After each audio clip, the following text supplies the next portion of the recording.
together. I highly encourage you to come over to the RGN Discord server.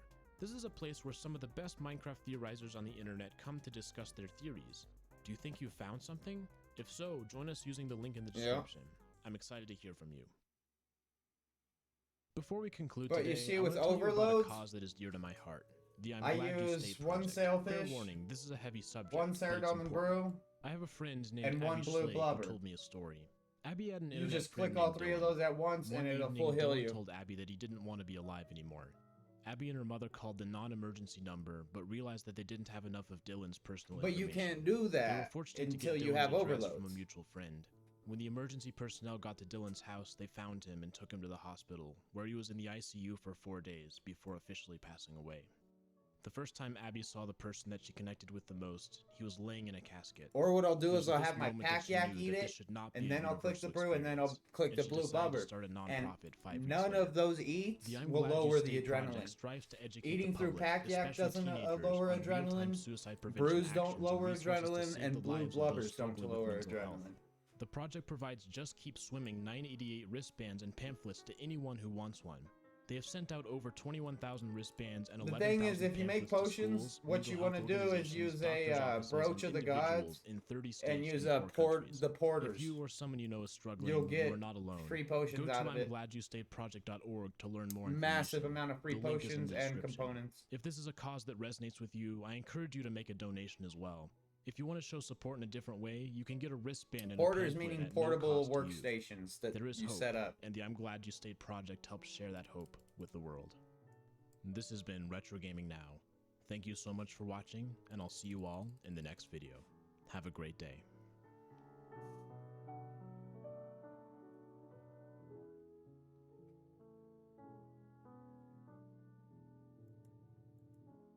Wave 47 right now.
Sorry, man. I can't turn commercials off. It is what it is. I lowered them as low as I could. I used to have commercials running like a friggin' French hooker, but Lee didn't like commercials, so I took off as much as I could. But I still have to. I'm required by the Twitch contract to have commercials running.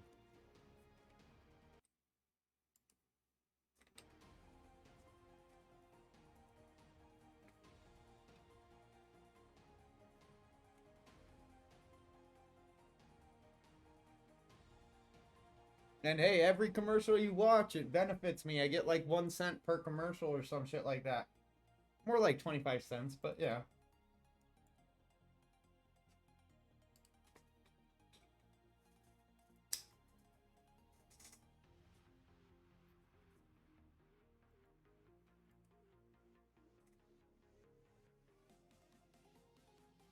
It lasts 5 minutes, and then if you use incense sticks, you can get it to last 7-8 minutes.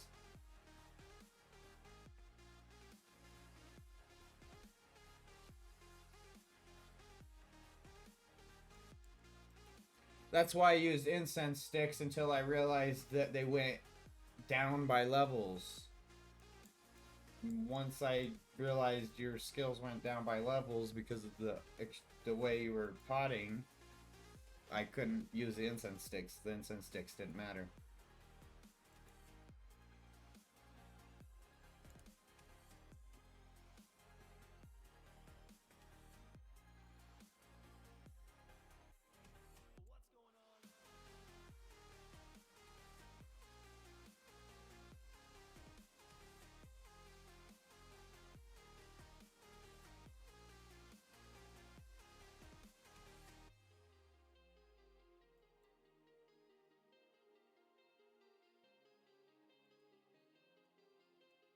What is going on with this?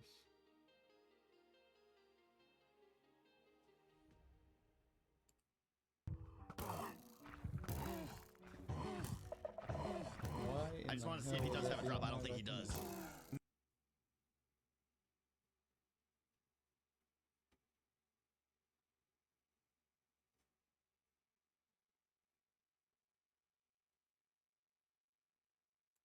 When it comes to people with high IQs, we usually think of people who work in specialized fields. Artists, authors, scientists, engineers, doctors, teachers. But sometimes you'll find exceptional IQs in people who you wouldn't expect. For example,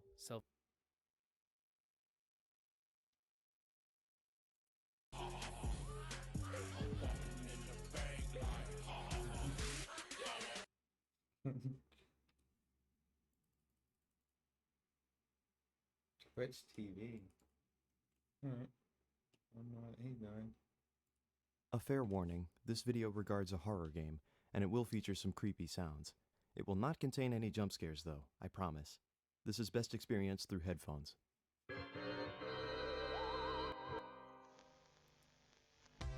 Hello, and welcome. This educational video is designed to show you how a horror game and its soundscape can intensify each other. Any other effects this video imparts are beyond the liability of Fazbear Entertainment. Now you may be wondering, what is sound intensity? How does it work? How can it keep me safe from any malfunctioning equipment in my business establishment? Rest assured, the Five Nights at Freddy's series can answer the first two questions. Due to budgetary considerations, and certainly not due to supernatural threats, this video will only be covering FNAF 2, 3, 4, Sister Location, and Pizzeria Simulator. But it should be noted that sound intensity occurs in all horror games. In fact, it occurs everywhere. There is no escape experience. And without further ado, let's hand it off to our guide, Scruffy, who needs to deliver a concise review of sound intensity in the aforementioned games, if they wish to ward off the animatronics approaching the studio. Wait, that wasn't in Remember rehearsal. to keep your eyes and ears peeled. No, and hey- from all of us at Fazbear Entertainment, good luck. Well, approaching the studio? Okay. I'm Scruffy, and today we gotta get right into it. Sound intensity. It's a very subjective concept about how much tension a sound raises. It's not as quantifiable as sound volume, nor even as agreed upon as sound velocity, which is the rough amount of force with which something is activated to create a sound. Though, generally speaking, louder, more forceful sounds are more likely to be intense. But there are also cases where softer sounds can be intense. For instance, someone yelling into a pillow. It's also intense, perhaps because the sound raises questions. Where's that yelling coming from? Who's yelling? Why is it muffled? Or sounds can become intense by association, which means each person can find different sounds intense. But there are sometimes popular sounds like... yeah, like that a great deal of people have come to associate with rising tension for a sudden jump.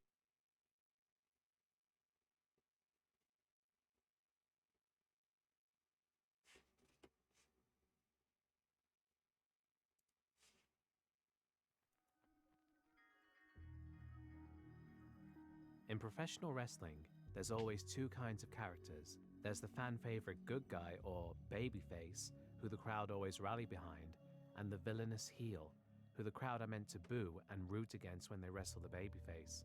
Now, of course, these wrestlers are only playing characters. There's plenty of heels who are actually known for being nice and friendly outside of the ring, and some babyfaces who have a reputation for being assholes to the fans and their fellow wrestlers, with Hulk Hogan being a good example of this, as he portrayed a good guy for much of his career on screen, but was known for being a ruthless backstage politician who'd always use his standing in the wrestling industry to hold back the careers of others while furthering his own, and frequently refused to put others over by losing to them. Some wrestlers, however, whether they portray heels or babyfaces, have had run-ins with the law, with some even having extensive criminal backgrounds. There is a small group, however, that are truly deplorable and irredeemable individuals who have committed some truly horrible acts, ranging from open bigotry, predatory behavior, and even murder. And in this video, I'll be covering 10 of them. Here are 10 of the most evil wrestlers.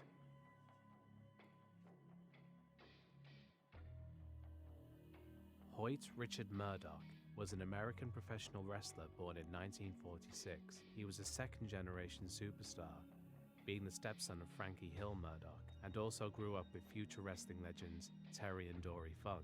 After starting his wrestling career in 1965 and wrestling in a tag team with Don Carson, he eventually found himself tagging with a man who would become one of the most iconic and influential people in wrestling history, the American Dream Dusty Rhodes, in a tag team called the Texas Outlaws. However, this team did not last long, and after the split, Murdoch would wrestle throughout various territories in the United States, and eventually went to wrestle in Japan, where he would have high-profile matches with All Japan Pro Wrestling founder Giant Baba, and even got to wrestle another one of the all-time greats, Harley Race, for the NWA World Championship. In 1980, he returned to the US and wrestled in the Mid-South Wrestling promotion, where he teamed with the Junkyard Dog. By this time, he had adopted a gimmick similar to that of his real-life persona, a beer-drinking working man, which earned him the nickname Captain Redneck, because, and these are not my words, he, quote, really embodied every attribute of the stereotypical white trash redneck. Considering details that would come out about him years later, it's surprising to see Murdoch willingly teaming with an African-American wrestler, and he and Junkyard Dog even became tag team champions. In 1981, Murdoch returned to Japan for what would be his most successful run, where he would wrestle against legends like Tatsumi Fujinami, and even scored a victory over Antonio Inoki, probably the most iconic and influential wrestler in Japan's history. While teaming with Stan Hansen, another Texas wrestler and future Hall of Famer, he even had encounters with a young Hulk Hogan. Despite his success, Murdoch actually harbored a dark secret that the fans were unaware of. Among his fellow wrestlers, he was known to be a racist bigot who displayed hatred towards minorities, particularly African-American wrestlers. Rocky Johnson, father of Dwayne "The Rock" Johnson, once told a story that Murdoch intentionally and repeatedly kicked him for real during a match because of his skin color. Johnson warned Murdoch that if he continued, he would go into business for himself and knock Murdoch out cold. Murdoch ignored the warning and continued hitting him. Johnson then proceeded to knock Murdoch out cold and left him a bloody mess as the match was thrown out. There's also a story of Murdoch taking Dusty Rhodes for a drive and not telling him where they were going. When they finally arrived at their destination, Rhodes was shocked to find that Murdoch had taken him to a Ku Klux Klan meeting. Rhodes, however, politely asked that Murdoch take him home. Indeed, several wrestlers have stated that Dick Murdoch was a card-carrying KKK member. In 2018, Tony Atlas recounted a story in which he and fellow wrestler Tommy Rich were told about an event happening in a local park, saying it was a party that Atlas and Rich should go to because, quote, they'd be the life of the party. When they arrived, Tommy Rich immediately told Atlas to get down and hide. When Atlas got down, he saw that only a few feet away was a KKK member patrolling the area armed with a shotgun. Murdoch had sent Atlas and Rich to a Klan rally as a joke, knowing full well that the two of them could have been seriously injured or even killed. When the two of them told him what had happened, he just laughed, reveling in the fact that he'd made them fear for their lives. So I would go back dressed like a Dickie. Why are you trying to do this? And he said, well, we didn't think you were going to really go. And it was just a rip. So was Dick Murdoch actually in the KKK, or was that just a ruse? No, he was out there. He told me he was. He told me himself. That came straight from his mouth. Rocky Johnson told us that he was as well, so... Yeah, well, Dick didn't hide it. He wasn't ashamed of it. Murdoch died of a heart attack in 1996 at the age of 49, and since his death, he's never been acknowledged by the WWE, despite the company owning all of the footage of his matches in the US. They tend to avoid bringing up wrestlers with controversy surrounding them, and, naturally, don't want to bring attention to a man who openly flaunted his association with the world's most infamous hate group.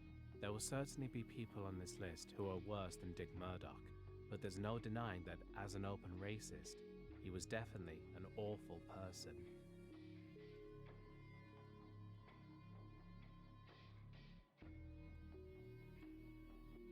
Ludwig Borger had what may be one of the most bizarre lives of any wrestler in history. He was born Tony Christian Halmi in Helsinki, Finland in 1963. He came from a broken home, with his father walking out on his family when he was only 6 months old. With his mother being a hopeless alcoholic, it fell on Borger's older brother to raise him, as their mother was too busy drinking and having flings with many different Next wave men. after this Borger is said two that his mages brother and was then the his only dad. true friend he ever had, even as an adult. He was a target of severe bullying in school, and in his teens, began bodybuilding to grow big enough to fight off his bullies. In the 1980s, he moved to the United States and got a job as a bodyguard for the rock band Cheap Trick, and also Gene Simmons. In 1993, after several years of wrestling in Japan, Borger came back to the United States and was signed to Vince McMahon's WWE. The company knew Borger's in-ring skills were limited, but they believed his look compensated for this. One thing about his look that would be a problem, however, was that he had an SS tattoo on his left calf. The SS, of course, stood for Schutzstaffel, an organization run by Adolf Hitler and the Nazi Party, and were the group most responsible for the deaths of 5 to 6 million Jewish people. Borger having a tattoo of such a terrible organization's logo showed what kind of person he was behind the scenes. He was an open racist and I guess one homophobe, after this is something that would become far more apparent as the years Two went majors? by once his wrestling career ended. Borger's 1998 biography, God Forgives, I Do Not, and its 2001 follow-up, The Day of Judgment, would denounce his homophobia and racism to the world. In one passage about his time in prison, he details saying the following to a black prisoner: "Hey monkey, even if I'm the fattest person in the world, I can always get skinny, but the skin does not turn white, even when washed." This book led to him developing a following among the far-right groups in Finland, which allowed him to write 3 more books and even launch a singing career, his most famous song being Vikinki, which translates to Viking. In this song, he proclaims his homophobia with this lyric. Borger took this momentum and propelled his career towards a new area, politics. His celebrity and unrepentant views would attract him to the far-right True Finns. Hell yeah, congrats, Under Lee. this party's banner, Fuck yeah. Borger was elected to Finland's parliament in March of 2003. He captured Hell yeah. 16,390 votes in When the you Helsinki move. constituency, a number the Finnish media would describe as staggering. The day after his victory, he said in a radio interview, "If a lesbian can be elected president, then why can't I be elected to parliament?" After immediate media backlash, Borger responded by saying that he truly thought that the Finnish president was a lesbian, despite being married to a man. Only 4 months into his term, however, Borger, drunk and high on amphetamines, got into a lengthy argument with his wife that ended with him attempting to shoot her. With an illegally owned military pistol, he missed, and police arrived on the scene to arrest him. But the amphetamine in his system resulted in him needing to be immediately hospitalized. While there, he slipped into a coma that lasted several weeks. He also apparently suffered brain damage while in the coma. He would spend 4 months in prison, yet still keep his political position. His wife would file for divorce in 2005, and revealed in a tell-all biography that Borger had threatened her with deadly weapons more than once, and had even threatened her with an axe. His life went on a continued downward spiral after this, with him being arrested several times for getting into fights, drunk driving, and drug possession. The brain damage he received during his coma also continued to affect him, with him gradually losing his ability to walk and speak. He was arrested for the final time in October 2009, where he was found to be driving under the influence of cocaine and amphetamines. He would not make it to court, however, as 3 months later, on January 8, 2010, Borger took his own life via gunshots at the age of 47. Borger's life was certainly strange, and could even be interesting to read about for some people, but as an open neo-Nazi, homophobe, and domestic abuser, he was truly a man with no redeeming qualities. and definitely belongs on a list like this.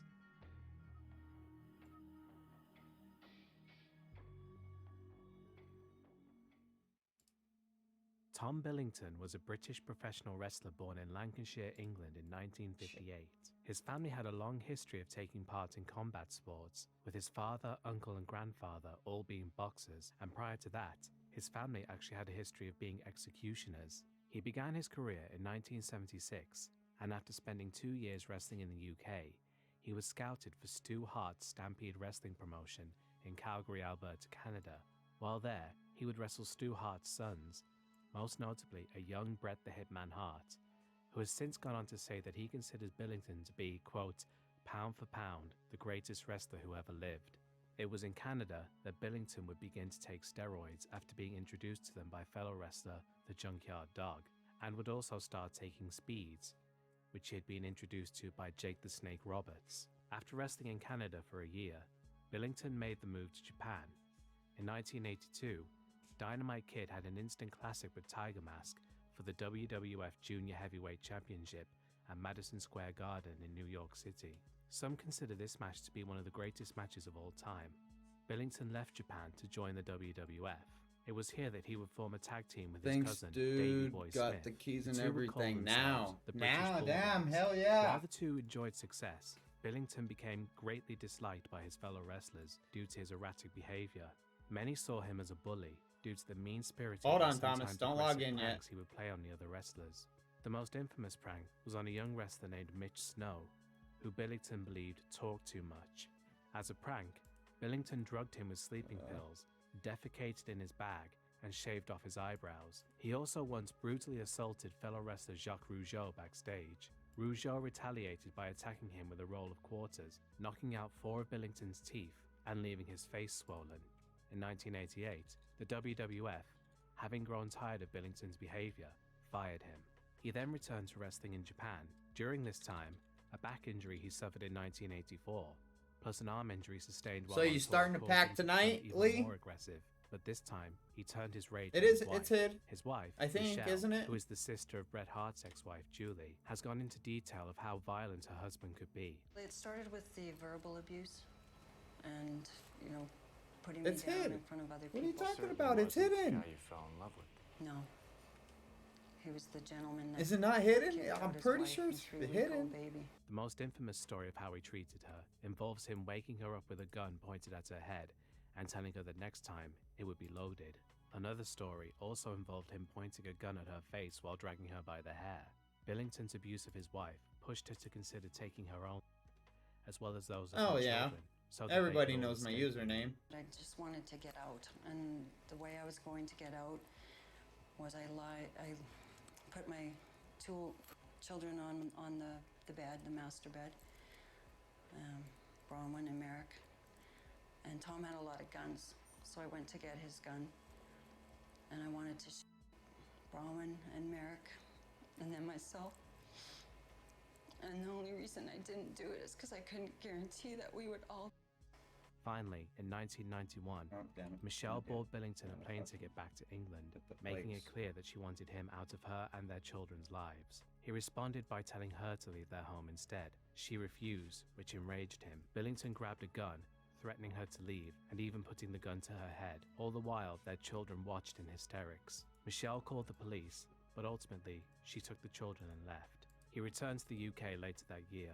Over the next few years, he continued his hard drug use, which ultimately took their toll on his body. He had his final match in 1996, by which time he had lost all the muscle he built up during his years of steroid abuse. He had grown so thin that his tights no longer fit him, and as you can see in this footage, he just seemed tired and weak, and only seemed capable of performing rest holds, with his only actual move in the match being a tombstone piledriver. The very next day after the match, he suffered a seizure at the airport and had to be hospitalized. This was how his career ended. The next year, Billington, who had a long history of injuries to his legs and back, mostly brought about by his use of the flying headbutt as his finisher, which caused irreparable damage to his spine, lost the use of his left leg, which confined him to a wheelchair for the rest of his life. He would die on December 5th, 2018, his 60th birthday. His ex-wife Michelle believed that his steroid use was the cause of his violent nature, But even if that's the case, that doesn't excuse his cruelty to her and their children. He's considered to be one of the greatest wrestlers to have ever lived, and while there's certainly no disputing his talent, there's no denying that he was a cruel man who didn't even consider his actions to be overly violent. I don't think it was violent. I mean, I put a shotgun under its chin once. But I had no shells.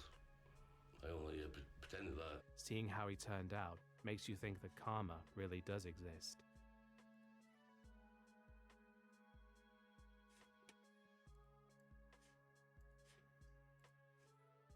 Harrison Norris Jr., better known as Hardbody Harrison or sometimes Hardbody Harris, had a much shorter career than almost everyone else on this list and saw no success whatsoever, but he has gone down in history as one of the biggest scumbags in professional wrestling. Born in 1966 in Kennesaw, Georgia, you can log he in now. attended high school in Pensacola, Florida. Upon graduating in 1985, he joined the United States Army and served in the Gulf War, where he took part in Operation Desert Shield and Operation Desert Let me go turn the Storm. heater on. After Hold on. receiving an honorable discharge in 1995, he traveled to Atlanta, Georgia to begin training at WCW's training center, known as the Power Plant. Within the same year, he debuted for the promotion as an enhancement talent or a jobber, meaning his role was to lose to more established stars to help them look good.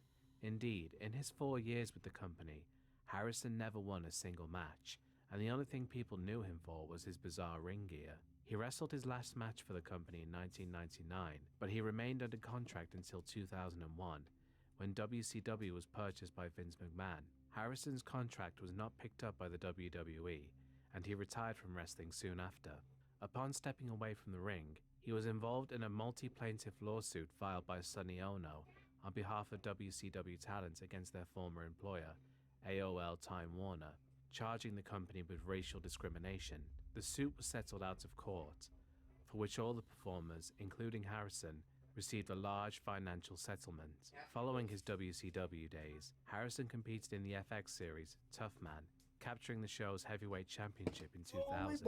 He wasn't seen again until 2005, when he was spotted at an event put on by Vince Russo's Ring of Glory promotion. According to fellow WCW wrestler Disco Inferno, Harrison had 8 women with him, who were all very quiet and wouldn't speak to anybody, and had a look on their face that gave off the impression was a that they mission? were lost. Vince Russo had a religious show, Mission accomplished, though. So- and it's called Glory, like Ring of Glory. He did a Christian wrestling show one time after WCW, and Hardbody showed up, and he had like 8 girls with him, and they all were just like very quiet, and they wouldn't speak to anybody. It just looked very weird, you know. Like it's kind of like they all kind of have the same look, expression, kind of like just like they were lost, you know, and stuff.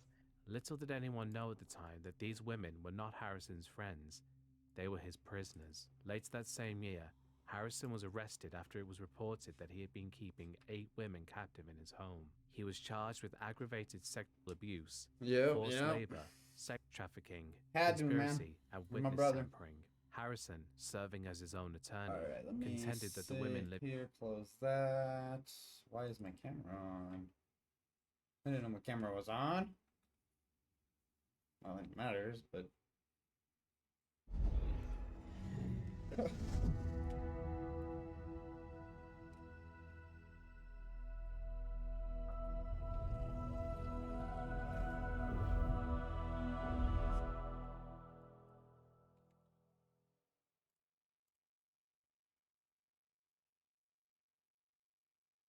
Now I can get down. Fucking head.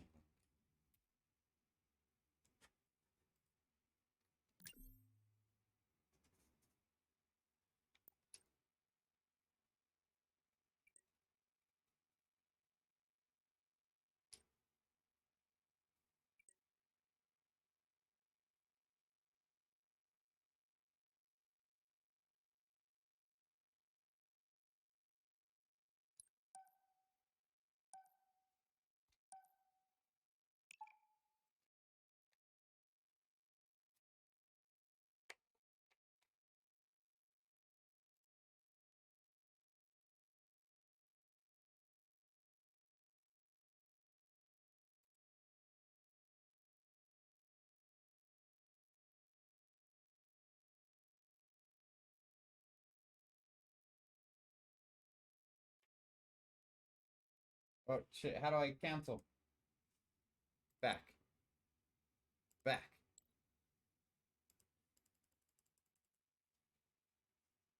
That's gonna start, isn't it? I thought you were gonna pack. I just figured you were gonna pack. Shit. I don't blame you.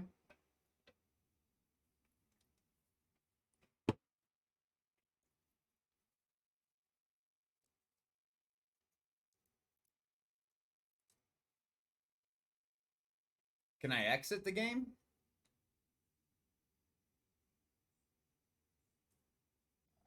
Attrition.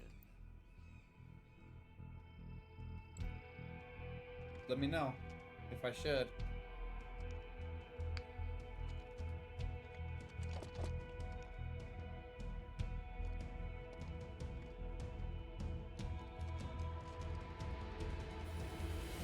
Round 1. Exhaust the enemy team's lives to win. Hello? Yo. Yo. Should I exit this match? Are you doing quick play or what? Yeah. You can. It's attrition. So I don't think it really matters. Shields are down.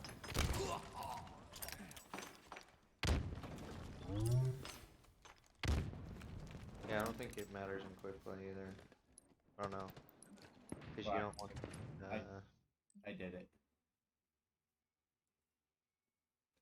Okay. Congrats, man. Congrats. Thanks, dude. Thank you. Okay, you gotta invite me, because apparently I can't through Discord.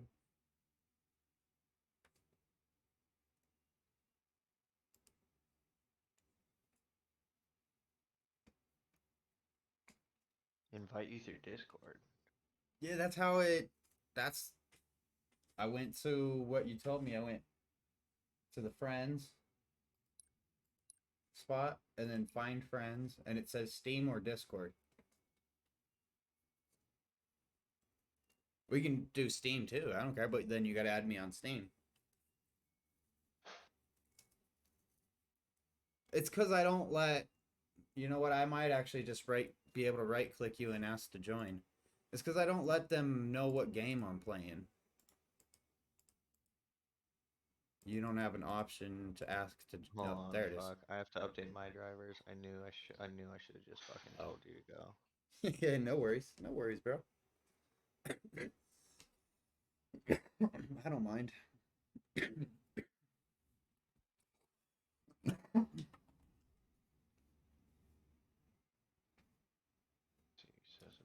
Nice place. It's pretty fucking cool, dude. It has like I'm gonna call it a green room, but it's more like sauna aesthetic. It's got a fucking hot tub in it and shit. With shit. surround sound. How many and- bedrooms? It's pretty dope looking, dude. How many bedrooms?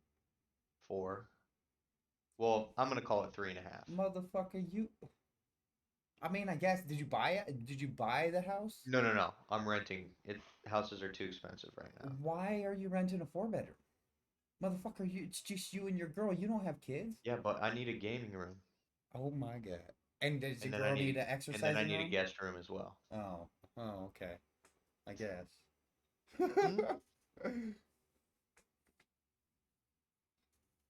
I got 3 I know it kids. says 4 bedrooms, but I said 3.5 because of how small that 4th bedroom is. I got 3 kids and I freaking have 3-bedroom. Fuck, I forgot what G-Sync. But see, I'm paying $3,000 a month for rent. What is What? yours? What is yours?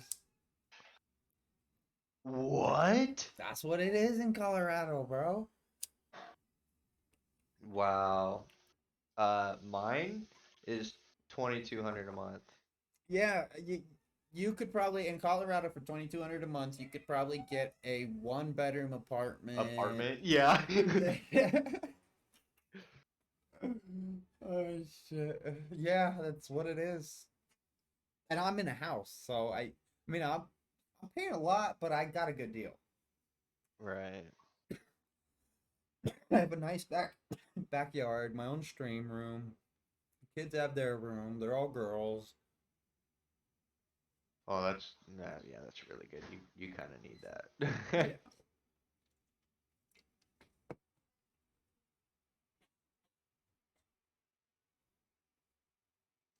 Plus, I like hot, and they all like it cold, so I can fucking make it hot in my room, and I don't have to worry about Dude, that see, freezing I'm the house. same fucking way. I love it hot. My lady hates the hot. Yeah.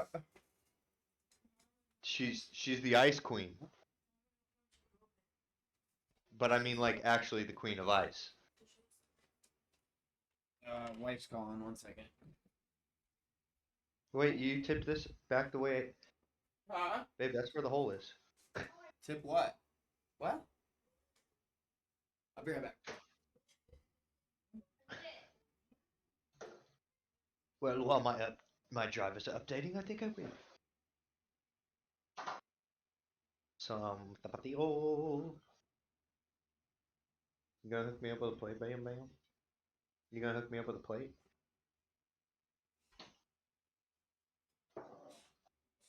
Alright, can use some paper towels. Really? Ooh. I want to Little just give me wall. some flying ass thing that they're playing with in the room. Some flying something. I don't know what the hell it is. I said a tank and bam bam. Okay, now I gotta turn the heater off.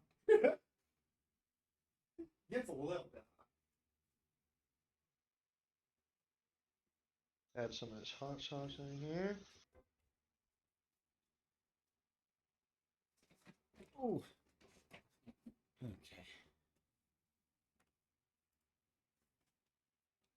Are you not on Discord on computer? Sorry. What? Are you on Discord on your computer? Yeah. Did your drivers already update? They just finished actually. I'm getting my tacos situated. Because you should be having to restart the computer, yeah? It's probably gonna ask me when I get back. Gotcha. I stepped into the kitchen to make my tacos while that was downloading. Tacos. Good. The Daco tacos. I think the wife planned on making some carne asada nachos with Doritos. Express installation. That's my favorite way to make nachos is with some motherfucking Doritos. Absolutely, dude. Are you kidding me? I didn't know there was another way to make nachos. Fuck. Well, now there are. You ever had the cheese queso chips?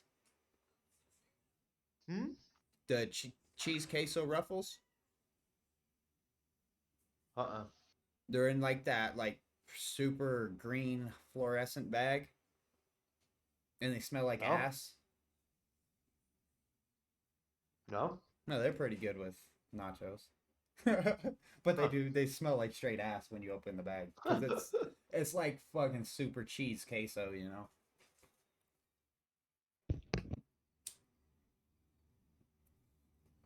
How have you not tried them?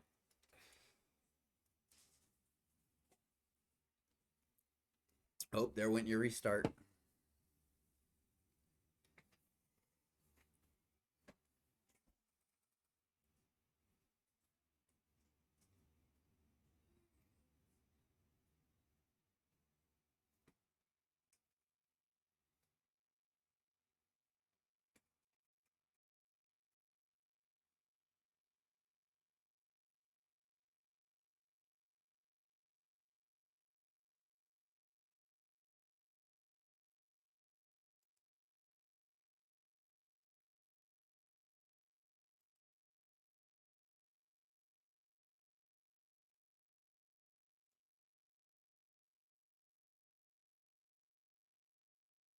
They have an RTX 4090 now.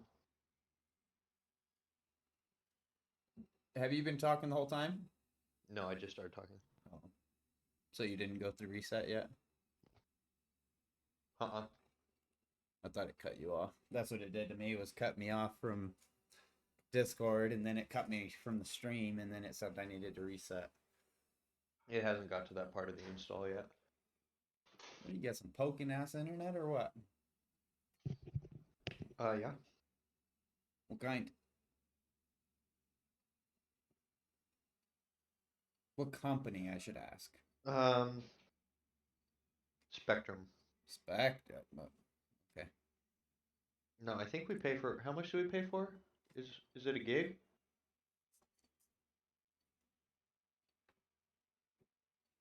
I pay $80 a month for unlimited 5G.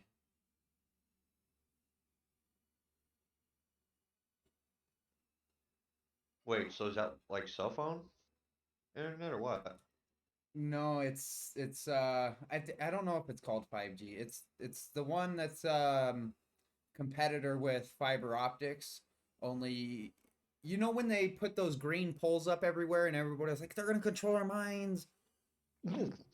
Yeah. It's that internet, the Wi-Fi internet. But I'm plugged in via router, so it's not Wi-Fi, but it's the Wi-Fi internet where I don't have to be, that thing don't be plugged into anything but the power outlet. That's savage. Yeah, it's a nice router. It's competitor with fiber optics. Let's see, if I go right now and hit the speed test, right? It might kick it down a little bit because I'm online streaming, but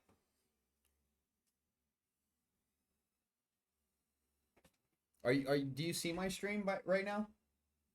It's super delayed, so no. I'm only at 253 right now. I'm at 945.99 megabytes download. Fuck. 120 upload? 122? 123? God damn. 123. Your upload's as good as my download. And my What ping is that? 8. That's some solid ass ping right there. God damn. If I was to open that, let me see, open the average, even when I was going through some bad internet day. What is it? My average is still 943.99, and average, that's upload or download, and upload is 297.76. That's stupid.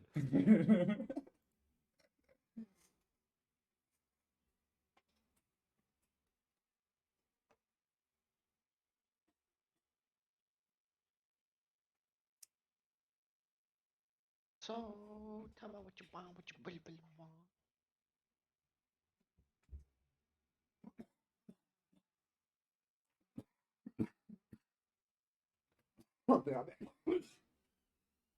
Be right back. I'm logging in now.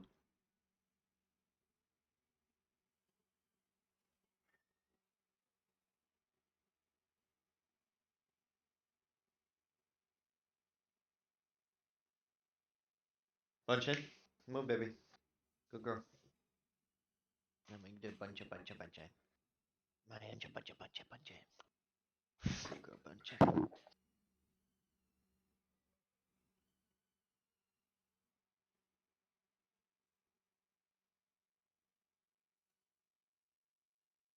Move, bunch. Charlie. Oh, shit. Okay. I'm back.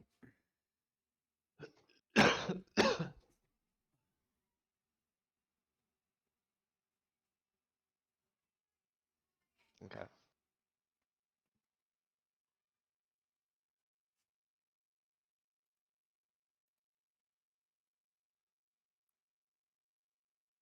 Now I'm fucking cold again, too. Just because I went out there where they're all at.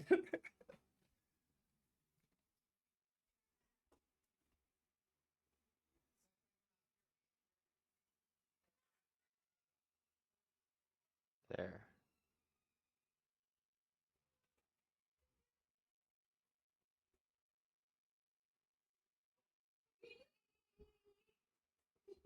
Wait, what? Didn't I send it to you? There. Are you back? Yeah, I sent it. It's not what? Did you restart your computer already? I didn't need to. I did. I shouldn't have needed to either, but I did. You sure? You don't want Yeah. to? I'm gonna test it. Alright, I think it's good. Join, motherfucker. Why is he just joining? There we go. Oh my god. The thing that they have is so annoying. You hear it? This will cause that a you to dog? leave the fire team. What is going on? Let me try to join. Send me another one, please. No. It dropped my rank. Is that why? Are we- No. It wasn't anything as a result of us. Yeah, It but was- hold on, let me.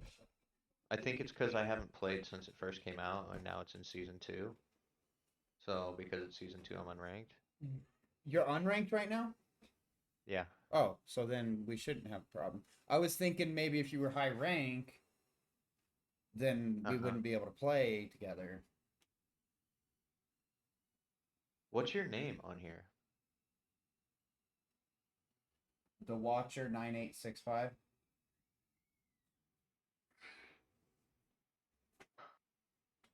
Did you not get my invite? I got it in Discord, but I need a new one. I sent you another one. What? Babe? It's grayed out.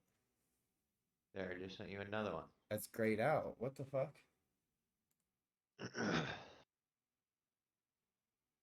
Why is it grayed out? Wait, it shows you here with me. Unable to connect to the lobby, infinite lobby servers. You're here with me. I think I gotta reset. No, chill for a second. Hold on, let me. I don't see you. I see you. You're in my game. Or not. Yeah, it says you're in my fire team. Privacy unknown. Is fire team leader? Who's the fire team leader? Me. Because it just flashed on my screen and said I am.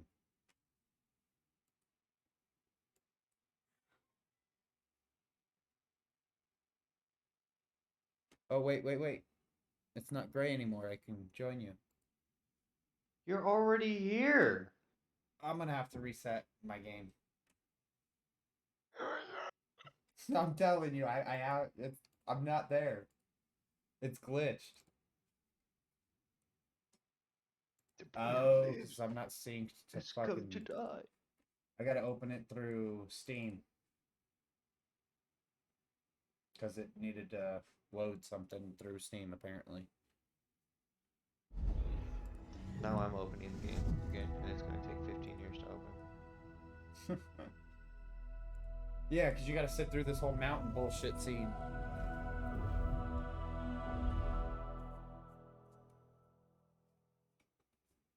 I mean, I love my mountains, don't get me wrong. Thanks, 343 Industries. That's exactly what I wanted to see.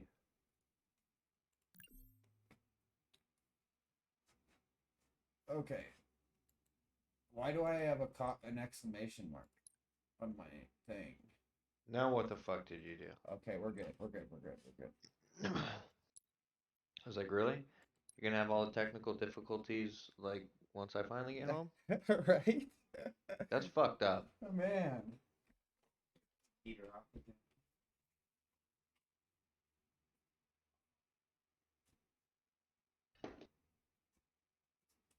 Turn the heater off and on, off and on. Okay, send me an invite when you can.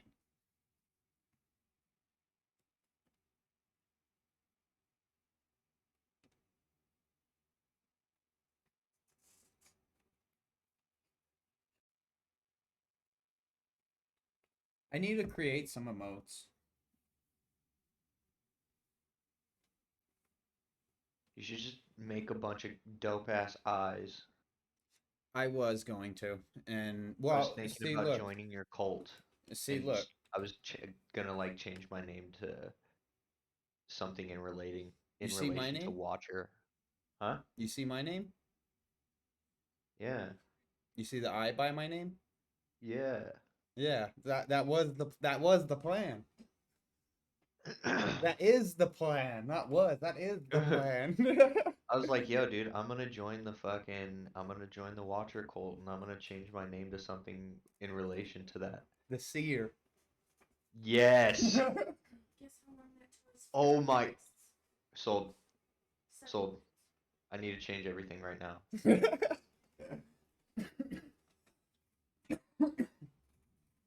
Does it charge? I Or don't do care you if it put does or not. No, I mean, Oh. their little flying toy that you were playing with. It's this little thing, you throw it up in the air. It has a sensor on the bottom, and it just like flies for itself, and it sounds like a gigantic fly is flying around the house. Interesting. Yeah. Doesn't sound like anything I want to fuck with. Yeah. Fuck, dude. How do you change your name? On what? Steam. Everything. I'm gonna change my name in RuneScape even.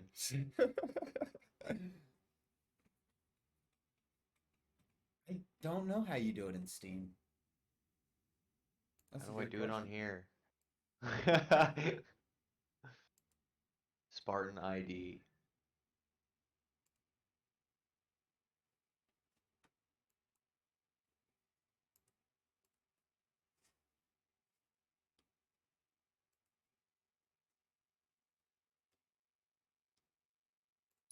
My profile. Fuck, whatever. I'm not dealing with that now. It's a lot of work. But don't let me forget, because I'm doing it. Hell yeah. Well, you see, I changed it up there on the stream. It's instead of followers, it's every watcher. So now, Yeah. the group's gonna be the watchers. So if you join the watchers, you're a watcher. But I'm gonna be the seer of the Watchers. Hell yeah. Okay, I sent you another one. What happens, happens. I clicked it. You're And I'm here. Okay, now go to hit tab and it should pull up the roster. Go to me and fucking add me.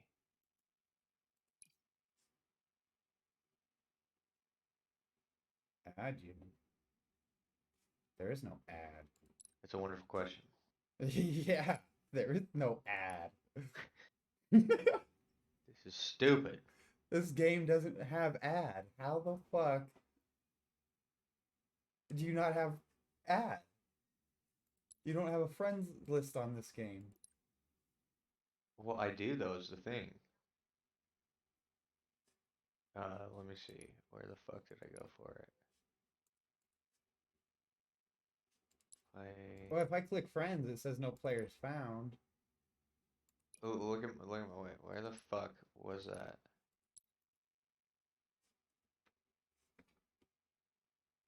Play here. Okay, not find friends. Friends. Look. Look at what? What am I looking at? Oh yeah, you can't see mine. I actually have friends under my friends list. But how?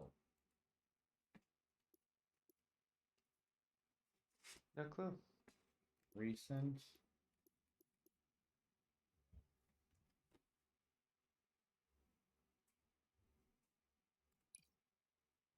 Did you play on Xbox? A long time ago. That might be why. You might have to do it through Xbox. Like I played Halo something, not this though. Maybe it's through Steam. Maybe it's actually through Steam. And it would auto sync your friends list through Steam.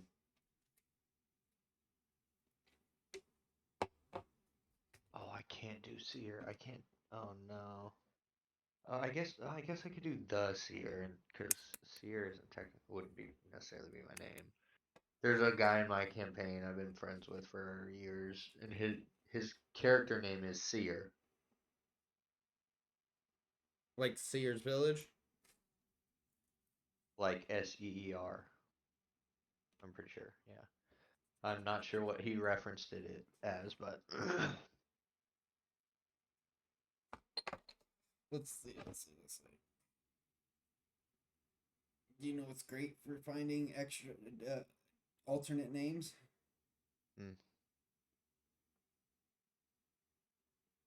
Google. Onlooker, spectator, observer, viewer, looker on. The Observer. Yeah. The Observer. That sounds good. Okay, that was a good one.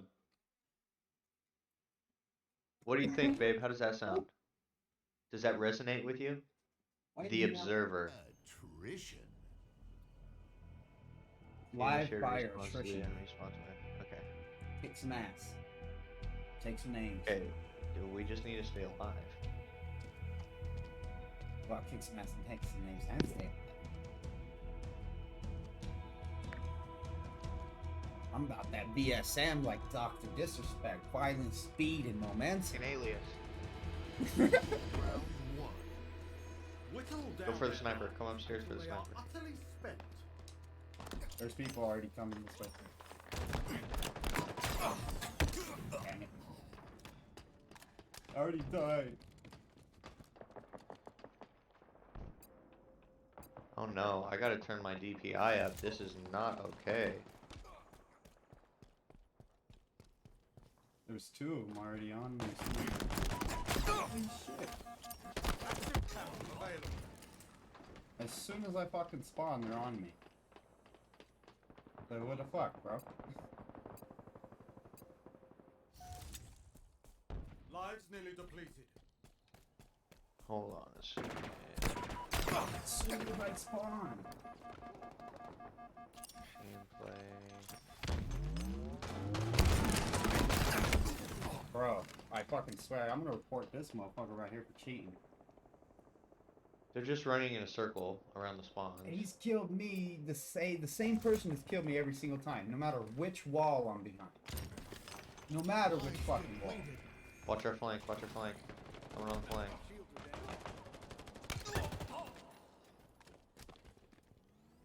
Wait. Fuck, dude. I need to turn this up. Y'all need help over here. Oh, you're the green one. Never mind. I'm with this other guy. Body that bitch, just melee him. Okay, we gotta protect this body. Right here, bottom left. The enemy is nearly out of lives.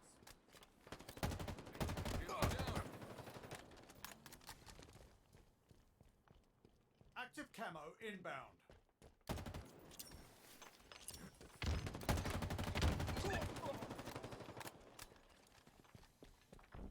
Active camo available.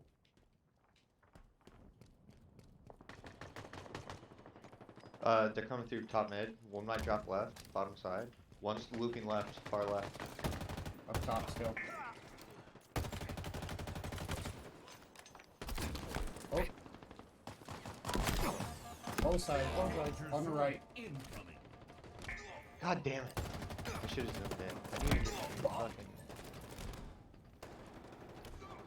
Enemy lives depleted. We'll get it. I'll get better at the game. I know I that. just need to get my fucking shit set up right. My sensitivity's not high enough. Yeah, my first off sensitivity was shit too. And now the grand Where is the sensitivity? I just jumped off. Where's sensitivity at? Start, settings, controller, all the way down to the bottom. If you're using controller. You gotta switch to keyboard if not. Classic kill. Active camo available. Oh, that's way better.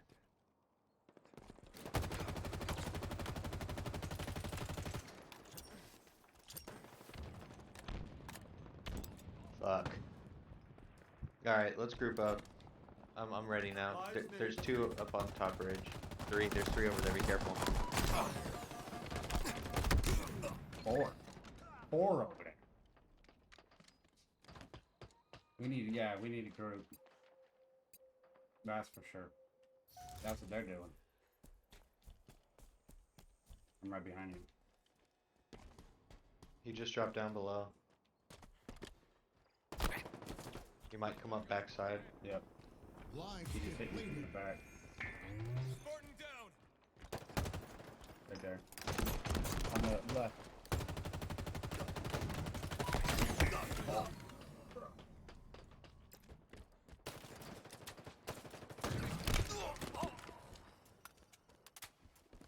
Need help. I'm dead. I'll get better. You just wait.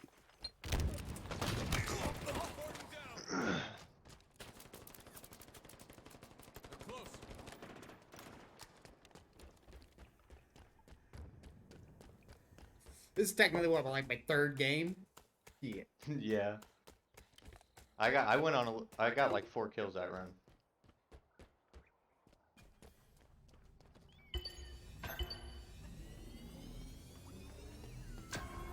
He's right there next to you. To the left. I didn't even realize he was gonna revive me. I was sitting there smoking a bowl, and all I know is like to the left.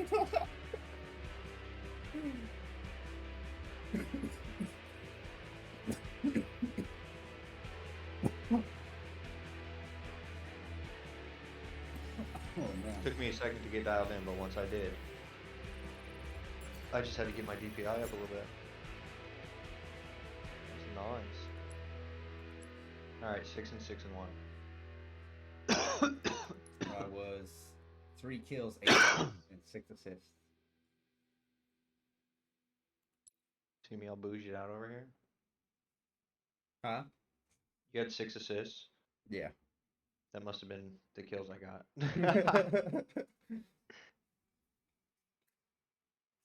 I let you do all the work and then I came up and cleaned them up just to make myself look good. I'm sorry.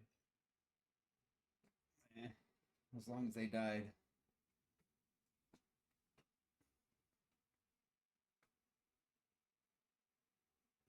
They did. One big thing about these 4-on-4s is you have to regroup. Anytime one of your teammates gets eliminated, you need to regroup. Because once they pick one of you off, you start a rotation because there's a kill timer. And then they just start picking you off one by one because they have numbers. So it's super imperative to always group up. That's why I was getting spawn killed. Yes, because all of our timers were off. So they were just running in a circle to catch the next spawn. That's it. But the moment we stopped them, like right when I hit that triple kill, fucking, we had a little bit of momentum until 3 of us dropped, but. Gotcha. Because I traded on the 3rd guy I killed, then they killed the guy next to me. That put him up at least to a 2v2 because they had respawns, we didn't.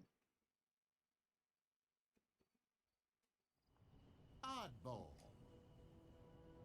What the fuck is this?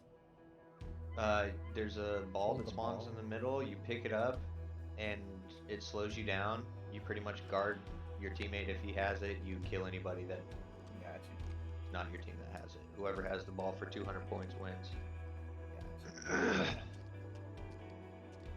And it's never a bad thing to drop the ball to protect yourself. Round 1. Ball incoming.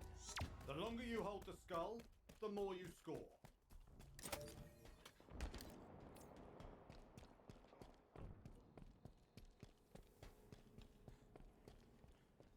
I got it. I'm coming to you guys. Help me. Behind. Fuck. Enemy has the ball. Somehow. Underneath. They're coming through. They're coming through to you guys. Go back. Okay, I'm coming to you. I'm coming to you. I'm right here to your right. They're all 3 over there. Holy shit.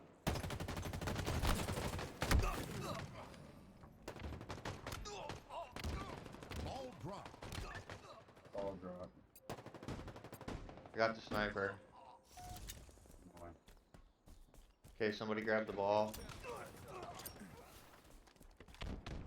Come grab this, because I'm in the zone right now. It's yours. Keep it that I think way they to got score. overshield. Ooh. That was a no scope.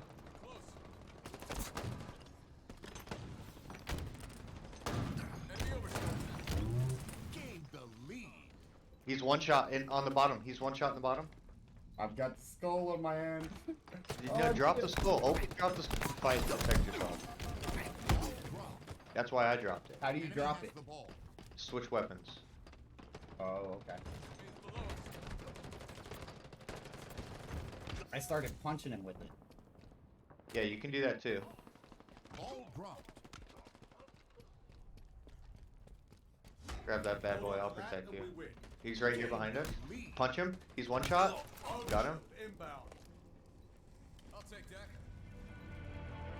Oh, this one. Way to victory.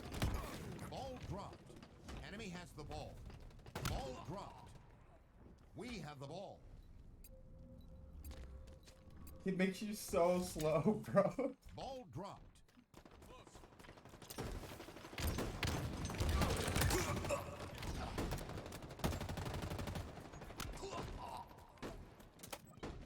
Fuck, I was kicking ass.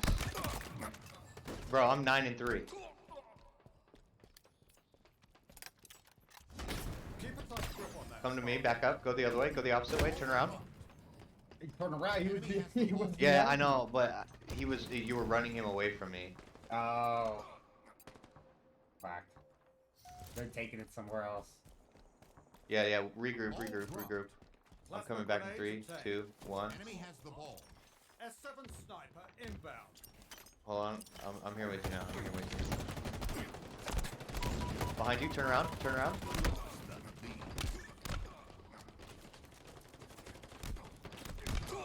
Oh, he got his shield back just in time. That sucks. I was trying to go for the overkill.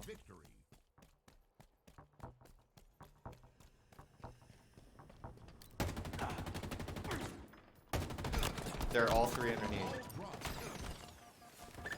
Clustered up. Double kill. From behind. I got a double kill though. Our team's not picking the damn ball up. You and I are gonna have to keep doing it, I guess. You have all the fucking skull points. I have all the It's kills. yours. Keep it that way Okay, to score. keep going. Hold on, let me take lead.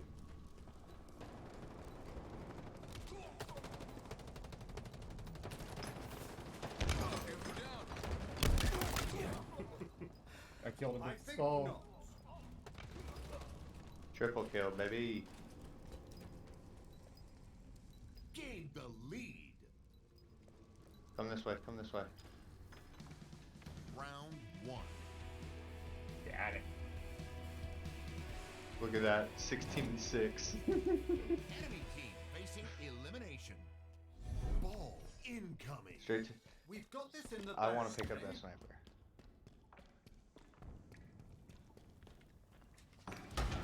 Hold on to that and we win. Go back to the same place we were just a minute ago. I'm away with the ball. If I don't die. Oh. Overshield inbound. Oh shit, I'm stuck. He's almost dead. Yep.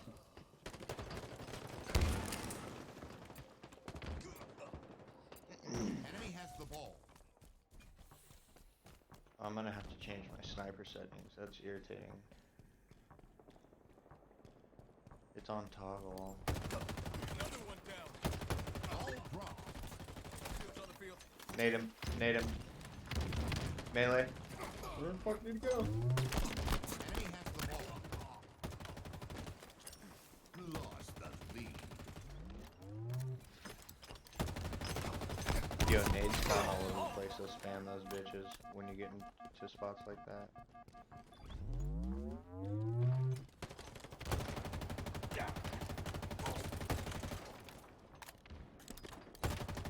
Enemy ball Dropped.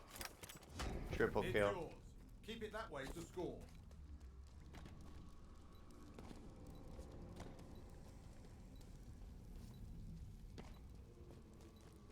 They're right here. We got a couple coming through this side door. Oh, double naded. Watch out. They're still chasing you. Okay. They're stopped. Your teammates behind you. Turn around. Oh wait, never mind. Go out. Your teammates. They got me. Enemy has the ball. Halfway to victory. Lost. We got to get that overshield. Overshield available.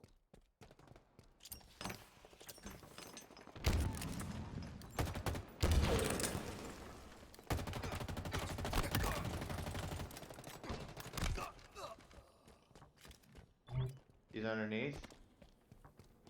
Enemy team nearing victory. Dropped. What a reliable weapon. We have the ball.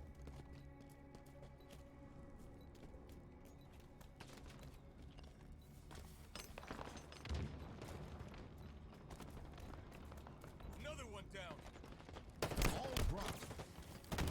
Oh shit! I just hit you with that nade. Well, I hit him too, I guess. So. Where's the ball? I dropped it so I could fight. Got it. S7 sniper inbound.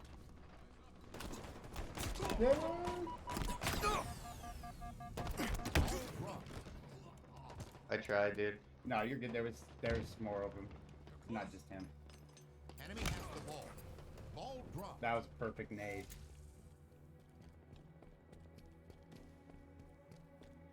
Enemy has the ball.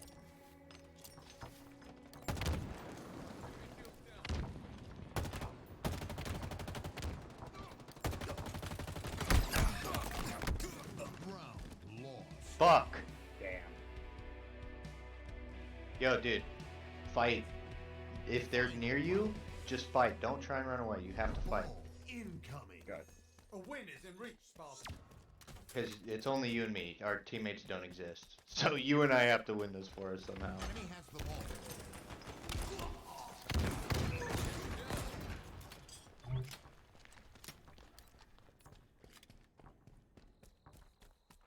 Overshield inbound.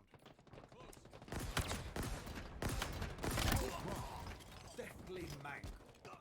Wow, I fucked up. Overshield available. Good job. Stay in the bay, and watch the radar. Oh, I paused. Hopefully. It fucking paused the game. We have the ball. Ball dropped. Enemy has the ball. Ball dropped. One more down there. Enemy has the ball. Two more down there. One's weak, one just got a shield back. Oh, I just got naded like a motherfucker. Fuck. He's one hit. There's three. They're all weak. There's one right beside you. Oh, two more right there. Damn. Let's get your adrenaline going. Enemy has the ball. God damn it. Enemy halfway to victory. Okay.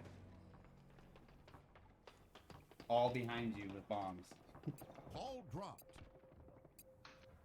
We have the ball. Ball dropped. Stuck him. Got double kill. Nice. Overshield inbound.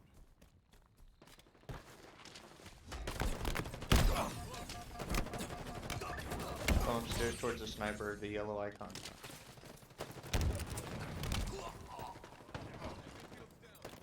Enemy has the ball. Ball dropped. Fuck, they're about to take it. Pick that up! Yeah, they're stupid. This guy's an idiot.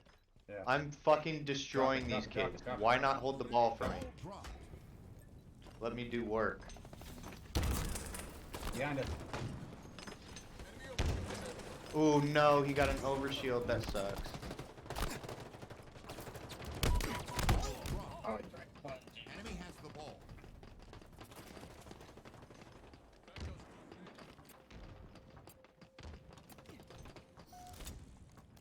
They're gonna take it right now. Enemy team nearing victory. Ball dropped. S7 sniper inbound.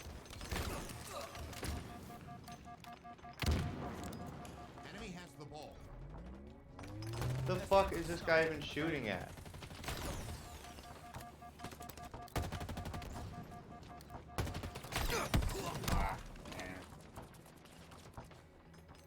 Yeah, we got one player that knows what he's doing, and the other guy wasn't doing jack shit. Wouldn't pick the ball up, wouldn't kill the people. I literally shit all over those kids.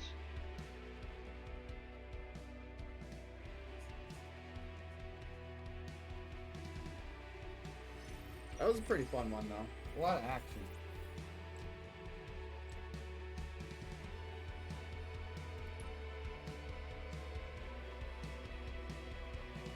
Two, 1, 11, 15, I had 10 double kills and 2 triple kills. I got 1 double kill. Rifleman, Wingman, and Cluster Luck. Cluster Luck them. Kill 2 enemy No plus scope. with a single. Oh, I got 2 no scopes, 2 cluster lucks, 2 back smacks, 2 last shots, 5 riflemen, and 1 boxer. Last Or- shots eh, means you jack the kill. Huh? Last shot means you jack the kill. No, that means you got to kill with the last shot in the last bullet of your magazine. Oh, okay. Which is pretty easy to do with a sniper. Yeah.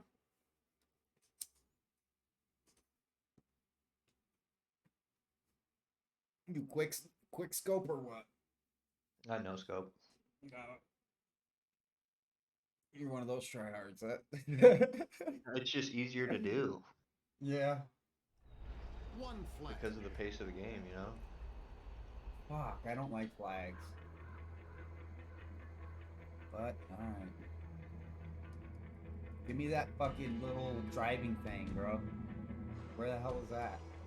I just saw it. This guy, he said, give me the cheese.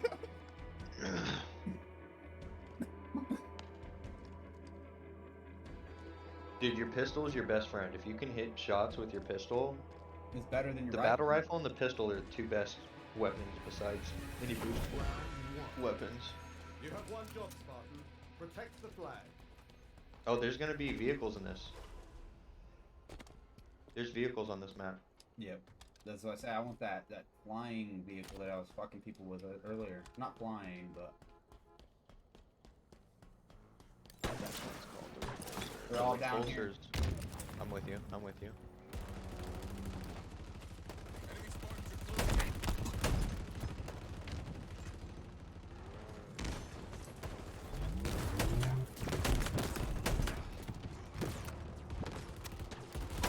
And hit that fucker with grenades and everything.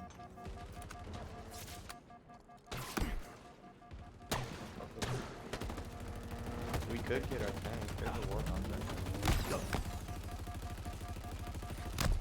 Go grab the overshield. I kicked the driver out. I just shot the turret guy in the face.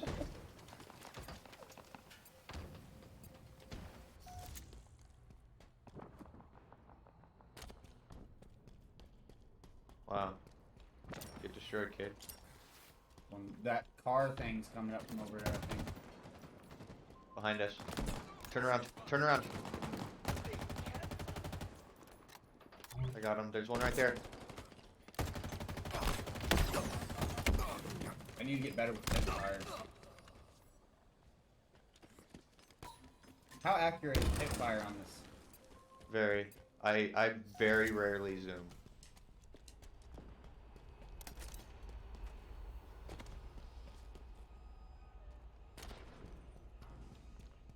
Unless it's super long range, my ass ain't zooming. Power items incoming. This fucking map is This huge. fucking idiot's shooting at me. This fucking place is huge. Power items now available.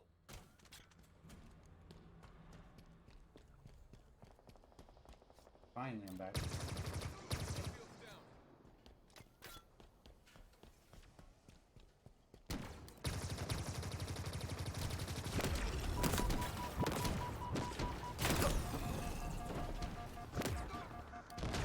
The fuck is he shooting? Whoa.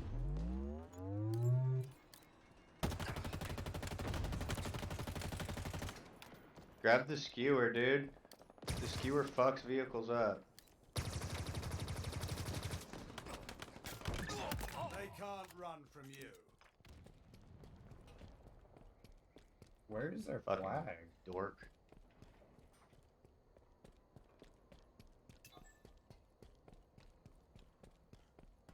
Or is there only one flag? Yeah, we just have to defend till time runs out. Oh, I'm all the way over here for what?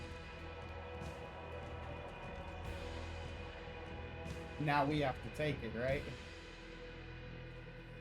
Yep. Yeah, we're gonna take a shortcut. Ever closer to victory. We're gonna use the fucking... This is, I want this. I'm following you with this. No, come over here. Alright. I guess you could put that through here. It'll launch that too. Yeah, but it's hard to... Wow, shit. He's top left. And there's one top right.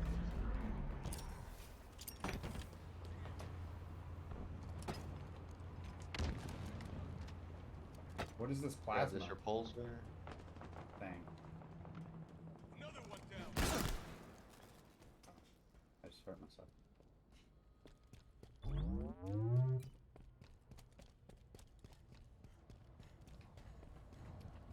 Up there. I see him.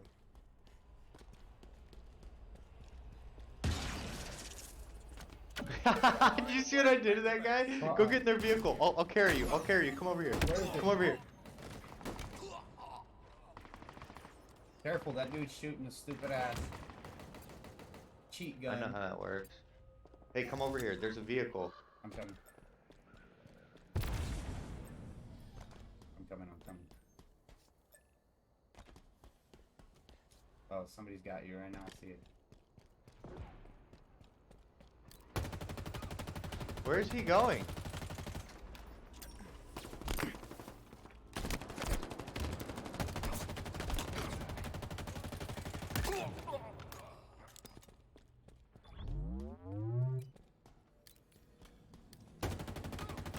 What is going on? Each flag returned. The fucking idiot didn't know where he was going.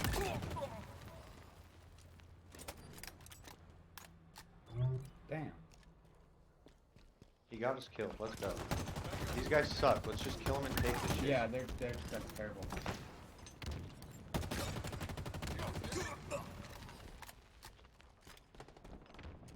There's one up top.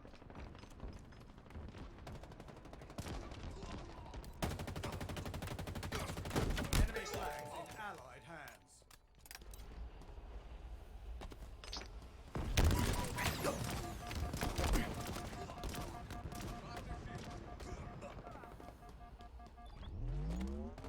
I need help. Ugh. Killing Thank you. spree. Good fucking cover, bro. Yeah. What? A fitting This fucker commendation. took the flag and dropped it. That's fine. We'll get back. We gotta get on it now. Shit, behind us. I got your back. I got your back. Keep pushing forward. Enemy flag returned. Fuck. I killed the guy behind you too.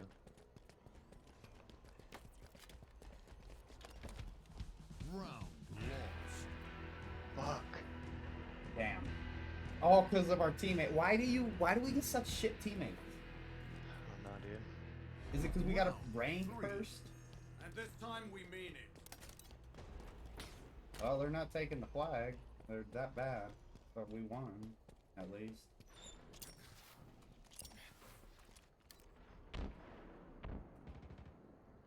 Are they coming from that side? Go grab that overshield. It's off to the Oh, right. here they come, here they come.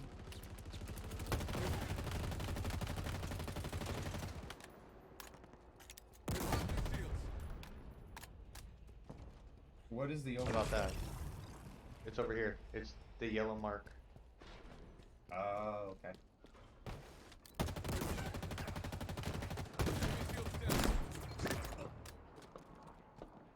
Grab it and put it on. You have to activate it. There's somebody coming straight from in front of us and to our left.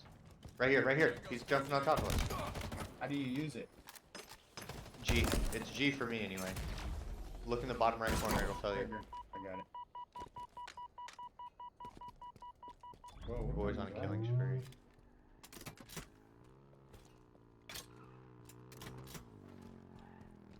You're in another vehicle?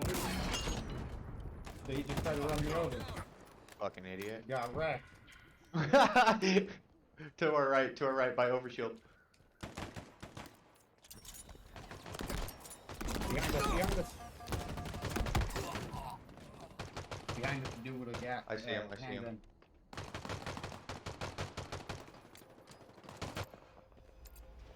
These dudes are just sitting on the flag, bro.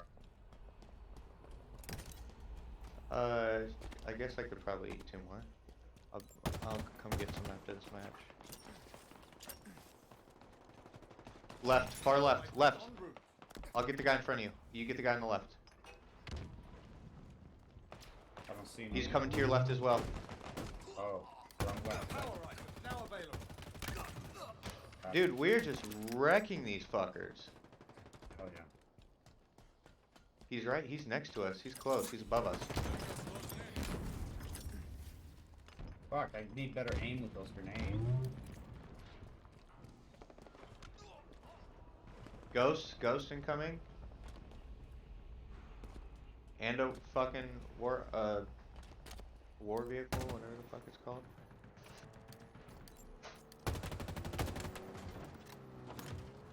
I just kicked him out of it. Hey, watch out for the ghost coming.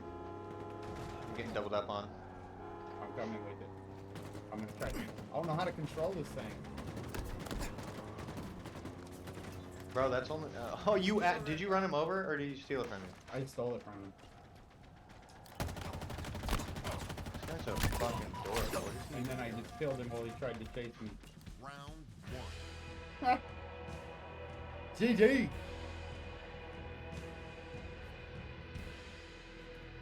Enemy team facing. All right, let's go get this fucking thing. Oh, it's still. Come over here with me. We've got this in the Oh, bag. I forget. Okay. Oh wait. Where's the go? launcher? Yeah, the launcher's on the right. It's on the far right. You can take that vehicle and it'll launch across on this chute.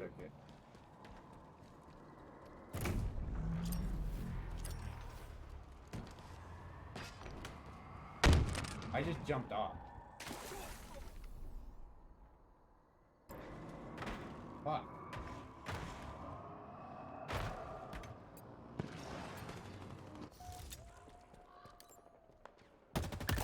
Classic kill.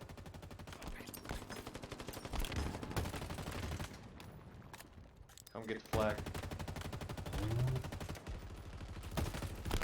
Enemy flags in allied hands. Bro, I'm pinned down. Perfect. By We have the two of flag. these fucking things. I'm gonna come kill it if it's a vehicle. There's 2 vehicles right there pinned down with fucking.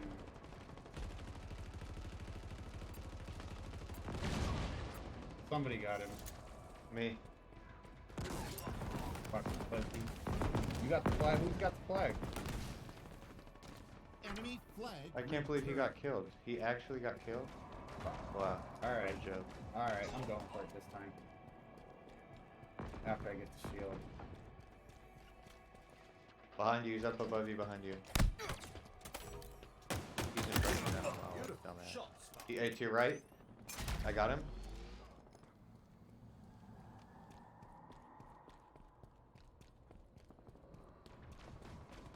Overshield inbound.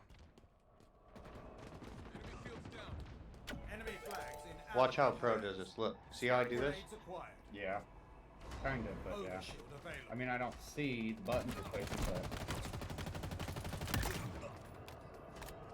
but I do see what you're doing.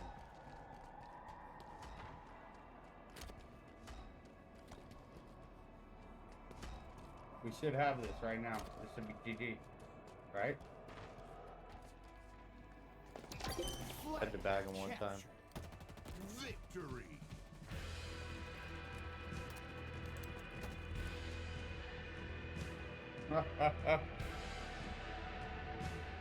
We won a match, dude.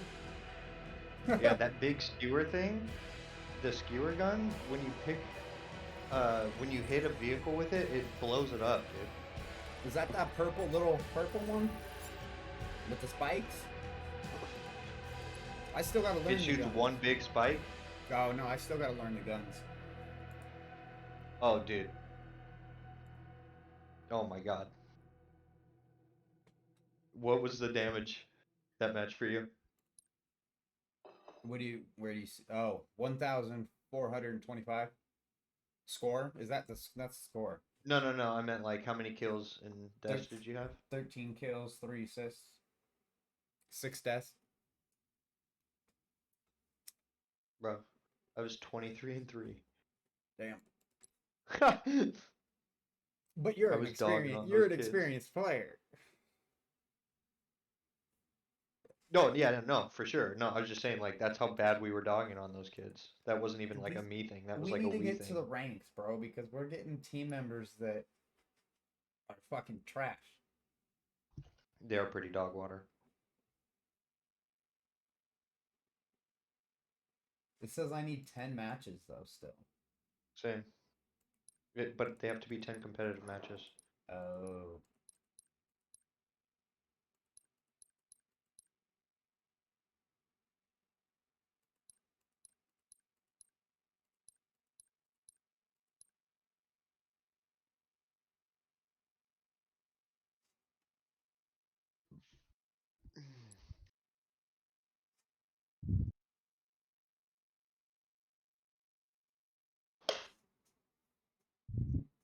What are you eating? Tacos. Oh, more tacos. Yeah.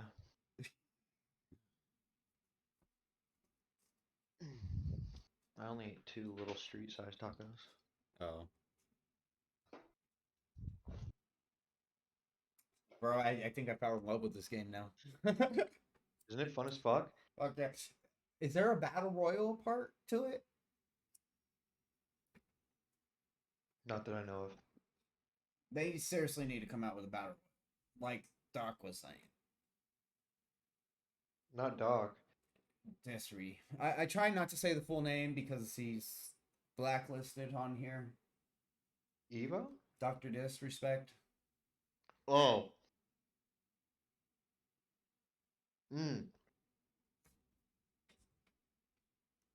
I know who you're talking about. Sorry, I thought you were talking about Daco Taco. I mean, you got to. Everybody knows Doc. True. If you don't, you don't even live under a rock. I don't even think you exist. Yeah, I mean. Capture the flag. This is the one I hate. Why do we have to Capture the flag? Yeah, I hate this one. But I'm playing with you, so it might be different. True. Mr. Throw the flag half the match. Do you see how fast I covered the whole fucking ground, though? That takes a lot of coordination. I'm trying to get to that level. So it'll take a second. Claim their flag. Okay, go for top right. See the yellow mark? That's a rocket launcher. We want that bitch. Gotcha. Oh, I missed it. Oh, you got it. They're down there. Come this way. Follow me. Follow me. Oh, they're down below us. Ugh, get in. Cool.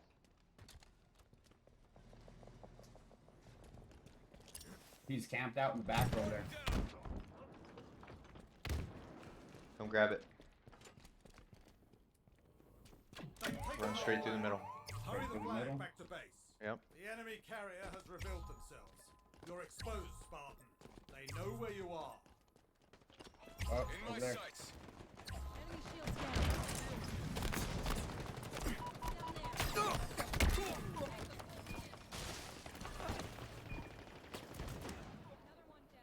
I just got DC'd. Really? Yeah. Are you not in this match? Enemy flag returned. Flag returned. Spartan down. Wait. I just got kicked from the game. Enemy is below us. Client closed and everything. Ouch. Well, I left. Because I didn't see your green sign anymore. Either.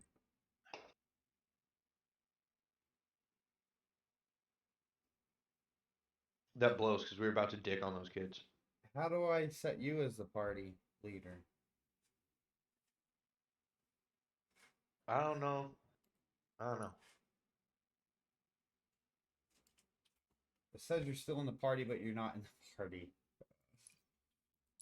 Fucking glitch. I have to reset it too, I think. Or leave the party. There I go. It hadn't logged me in all. Yeah, I'm definitely not in there. Oh yeah, you're not in the party. It just kicked you.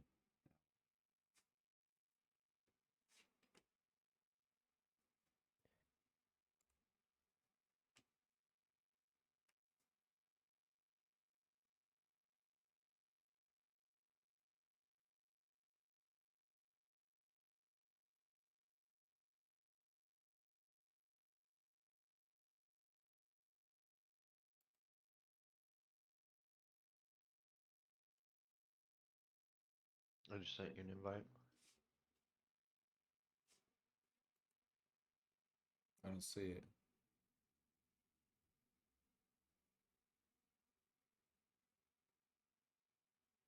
Did you? Invite sent. Check Halo. I found you in recent under social.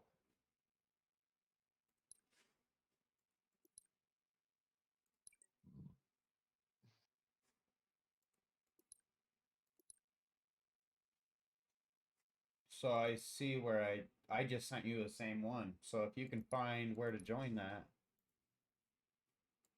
I think there's options missing on PC version.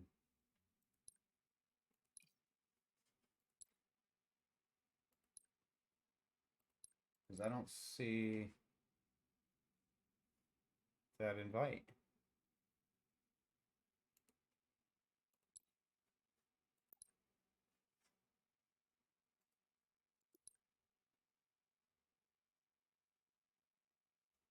Okay, I'll send it the other way.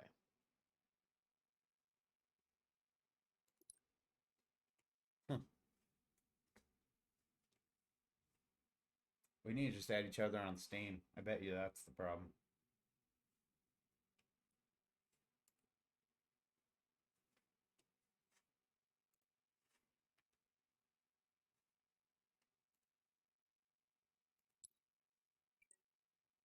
There. All right, what's your Steam name?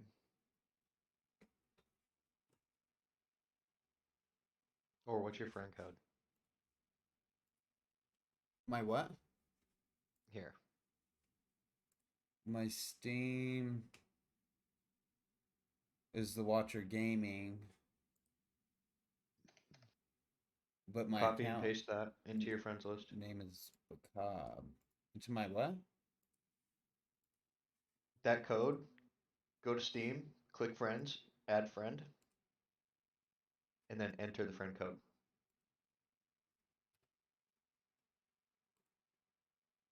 Sent invite.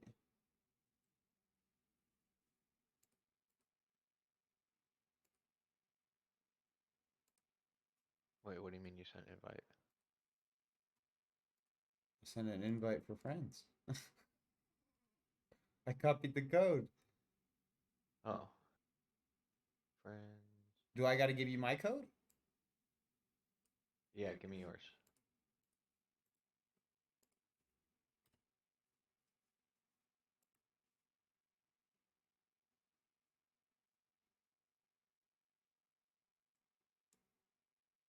Pending invites, the watcher, accept. There.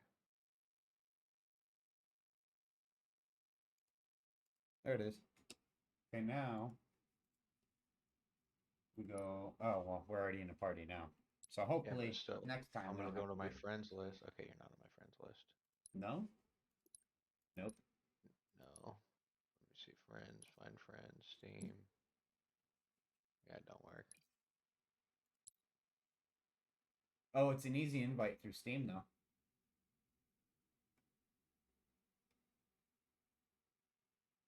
But I don't know if it's just as easy to join through Steam.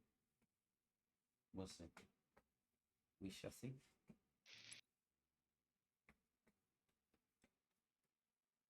It knew I didn't want to play Capture the Flag, so it kicked you. I see. It all makes sense to me now. Yeah. It did me a favor.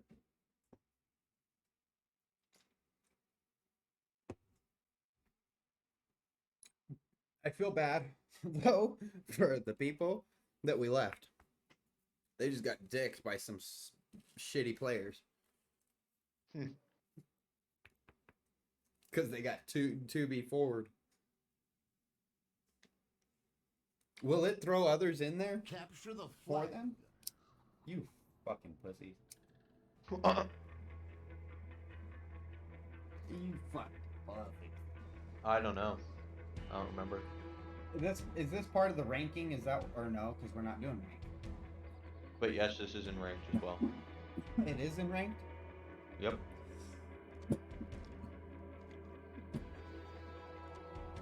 Sorry.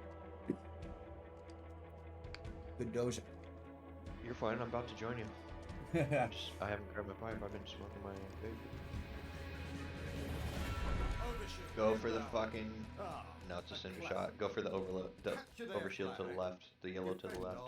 To the left. I'm already on the right. You get that, and I'll meet you.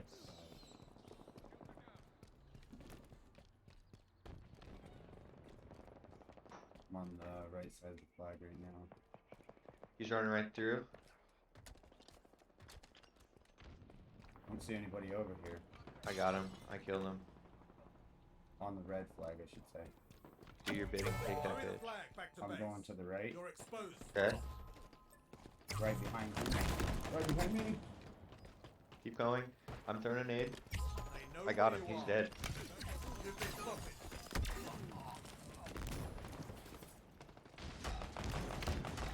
There we go.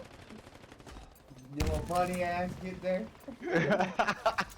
I tried, dude. I got it as far as I could. Oh no, that's not good. They got our flag. You have to get there. Nade that bitch. Flag return. In the middle. In the middle. He's one hit. I'm coming. One hit. Got nades all over him. That guy's shooting the wrong one. Shoot the guy with the flag.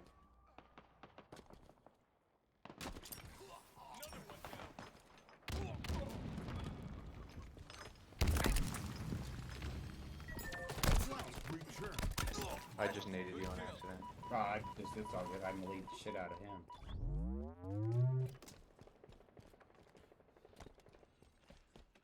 Our forces have seized the enemy Grenade. flag.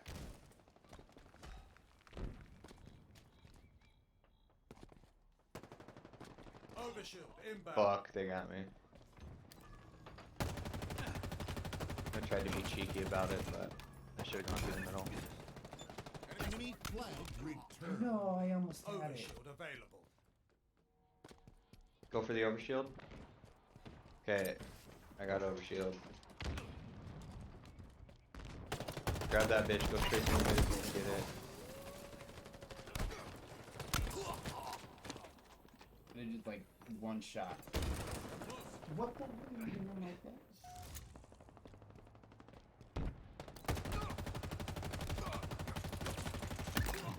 Enemy flag. Meet me in mid!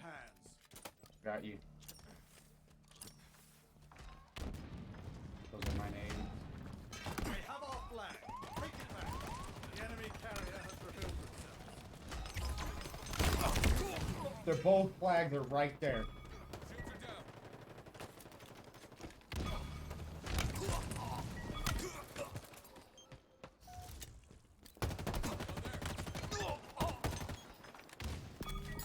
Flag return.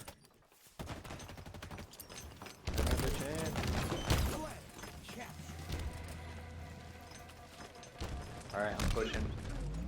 Right side. That was a good move on him. Very good move. He's right side one shot. He's by our flag. He's dead. Oh, I must. No, not he's even- by our flag. I wasn't in the same spot. I'm almost to theirs. They've taken our flag. I'm right here with you. We have to grab Enemy it. flag carrier spotted. Grab it and I'll escort. We have eyes on the enemy flag carrier. All eyes are on you now. You're exposed, Spartan. Fuck, there's one more right there. Power items en route. You've been spotted. Flag return. Power items have arrived. They know No. where So close. returned. Damn.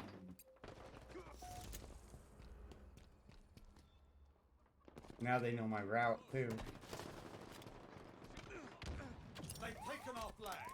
We have eyes on the enemy flag carrier. Go push their flag. I'm gonna kill and get ours back.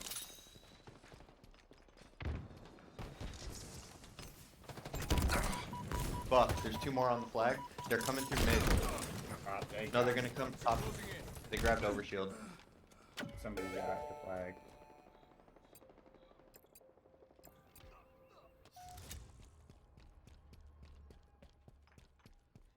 We have eyes on the enemy flag carrier.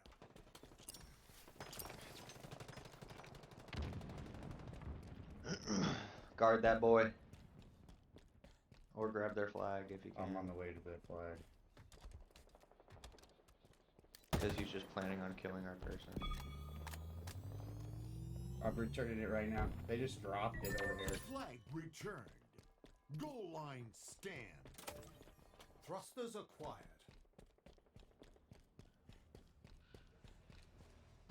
Flag captured.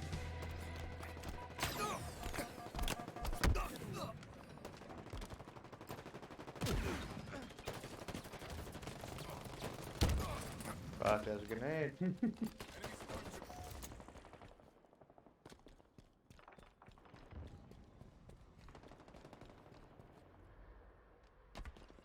Power items inbound.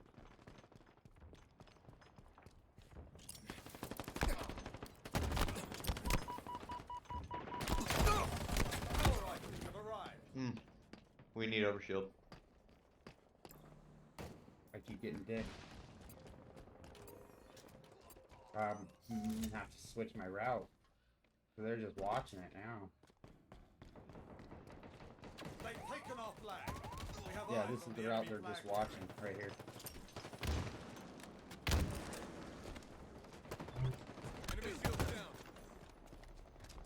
Go straight through mid. They know where you are.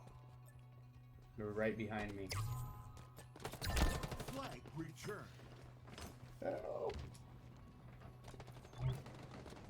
You're exposed, Spartan.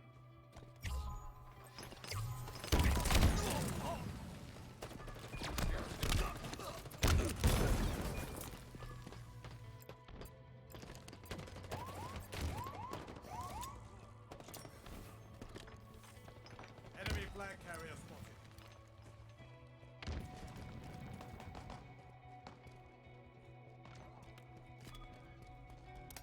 Alright, yep. Flag returned. Flag captured. We win, we win, we win.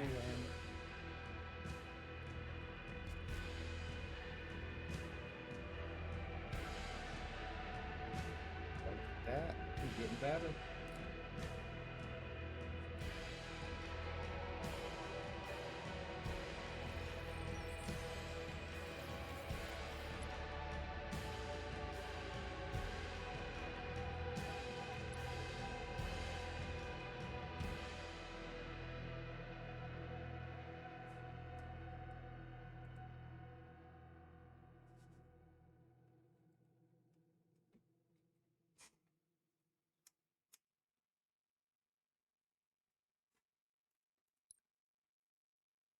I only got 3 kills, but I was going for the flag. I got 2 returns, 3 steals, 5 assists. I guess I should have went for more kills.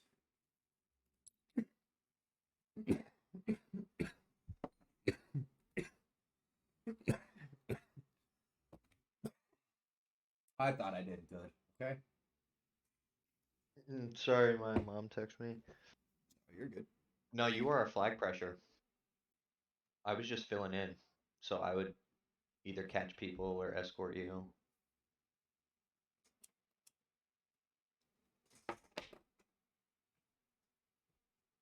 Yeah, I was really pushing that damn flag, trying. That's what I go for objectives. It gives me objective, I'll go for the objective. No, I do too. I know you do, Mr. Bunny Hopping Ass. Oddball.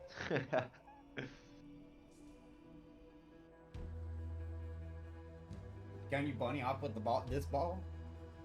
Yep. And back there, right there by that crate, is one of the best places to hide because the entry points Let's see. makes it easy to kill people.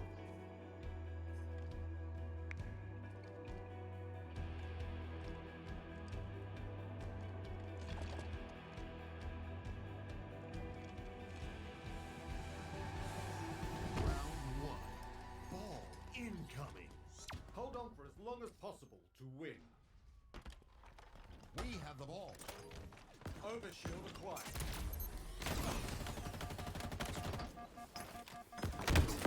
Bullshit. Were you there, right there when you saw that? That was bullshit.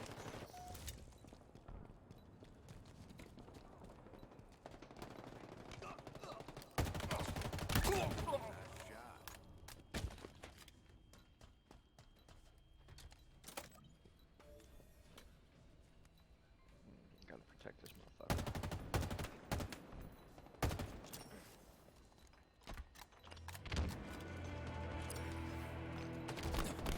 Way to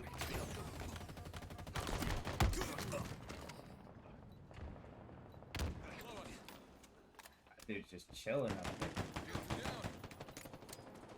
That's you. Yeah. Ball dropped. Enemy has the ball. Ball dropped.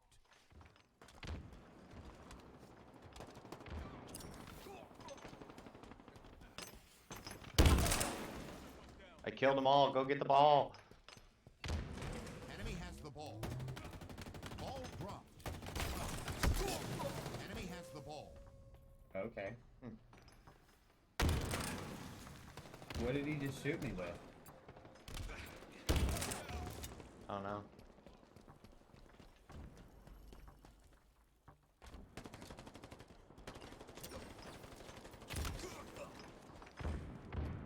Overshield inbound.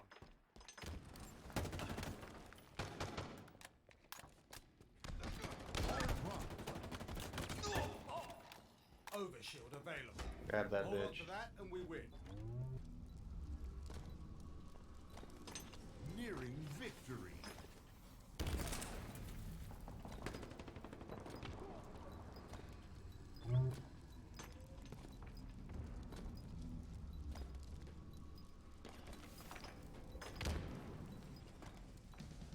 Round one.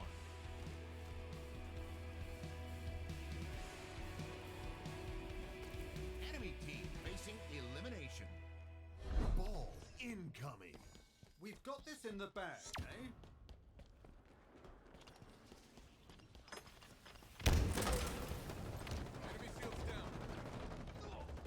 They're both one shot. Turn around. They're behind you. Damn it. Turn around. Shoot them. I'll learn how in a few. Just scroll your mouse. It'll drop the ball. I'm not on mouse. Oh, shit. Well, triangle or Y. It's Y or I hold X. There's two different buttons. I'll figure it out. I killed them all. We have the ball.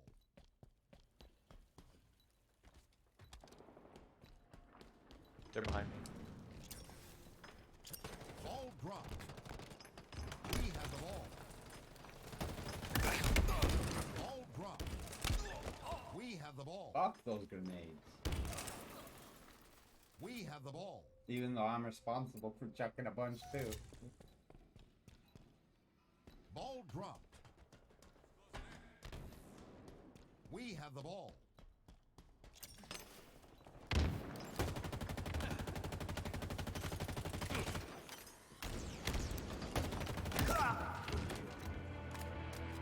I need a fucking gun. Halfway to victory. Overshield is mine.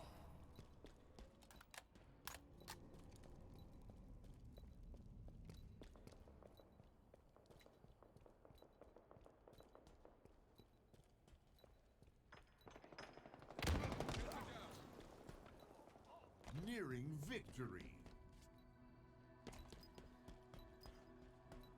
Overshield inbound.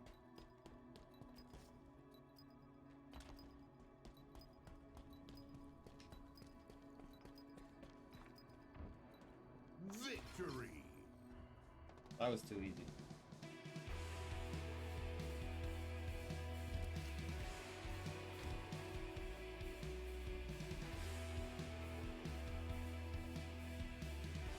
That did not seem like we had four versus 4. It seemed like we had 4, they had like 2.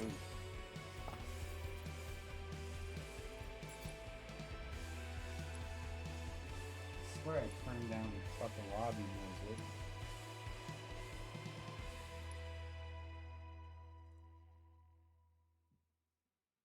There we go.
Babe, your cats are going nuts.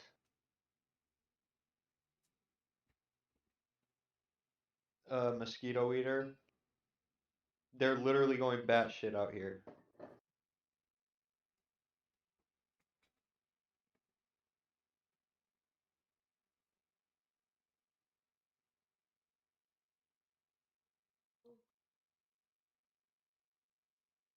They've been bouncing off the walls, like literally.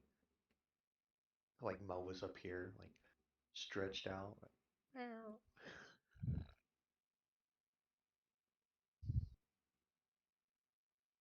King of the Hill.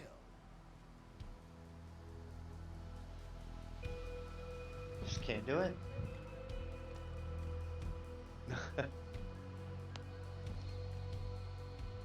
Oh, he missed. What a sucker. I don't think Bagheera would have missed. I think Mo was kind of scared. Hill incoming. I always thought you had a regal air about Oh, it's King of the Hill. to prove it. Oh no.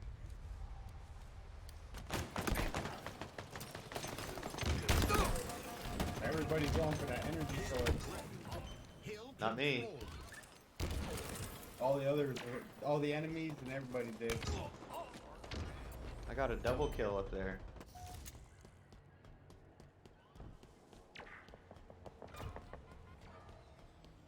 Enemy team took the hill.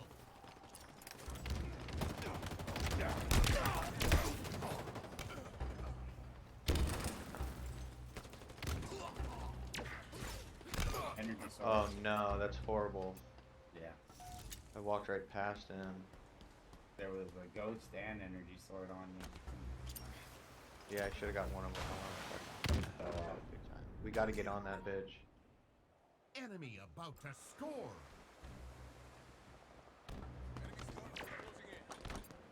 Energy sword's right there. Hill control. Energy sword, left corner. Left corner. Our teammate picked it up. Oh, they're coming on my side, my side. Two of them.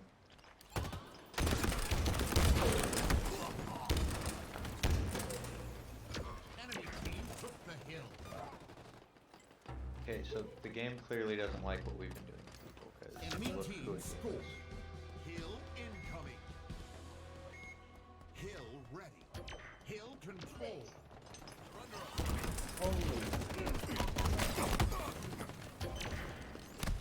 No, I accidentally double swapped. They're all one shot, please! Oh my god. Enemy team We're all dead, bro. Fuck, man, that made. Oh, Zodi got 2 of them. There was like I was like, dude, 100 I nades. literally was just fighting 3 by myself for a second. They naded everything.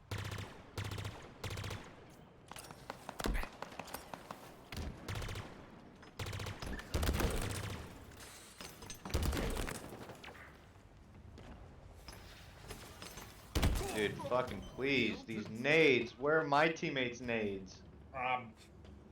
Enemy team Trying. took the hill. We're all just dying, bro. Enemy about to score.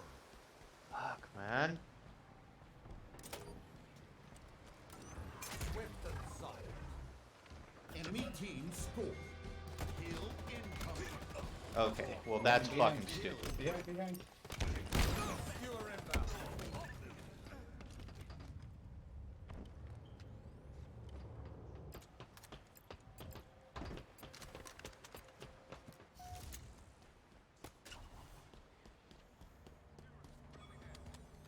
Hill control. Stop.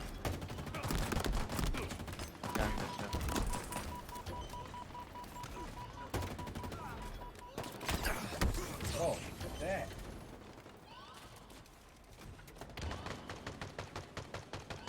This one's ours. On the stairs. Stay in that bitch. On left. Your team about to score.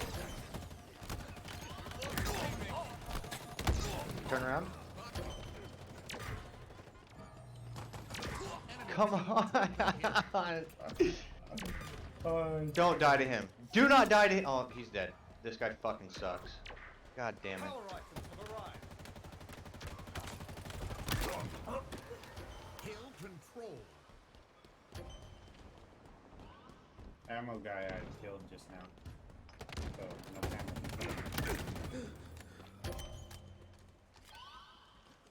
Your team score. On the left or right. Hill incoming. And behind us. Hill ready.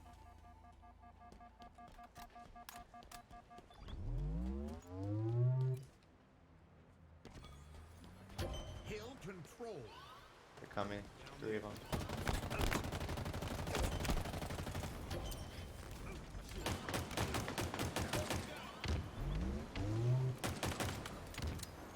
Good shooting.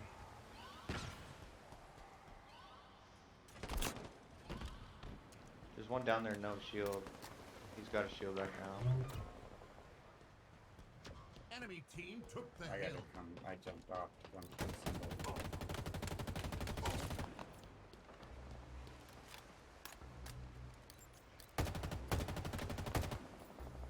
Two up there.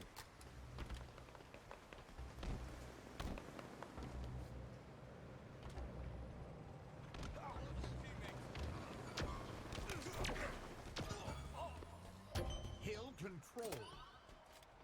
They're behind. They're on my dead body. Sword. Nail. Oh my god, dude.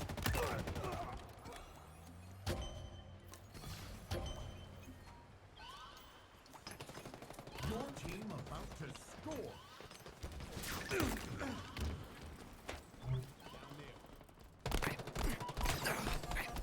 Your team scored. Hill incoming. Hill ready. Hill control. Power rifle to the right. Left. Top and bottom. Top now. With power, with a sword coming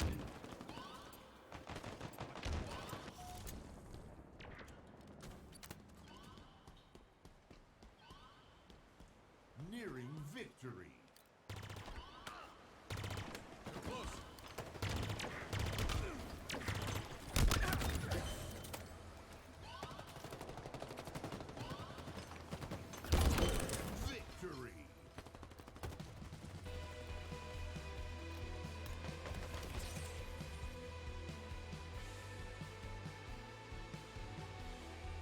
Victory.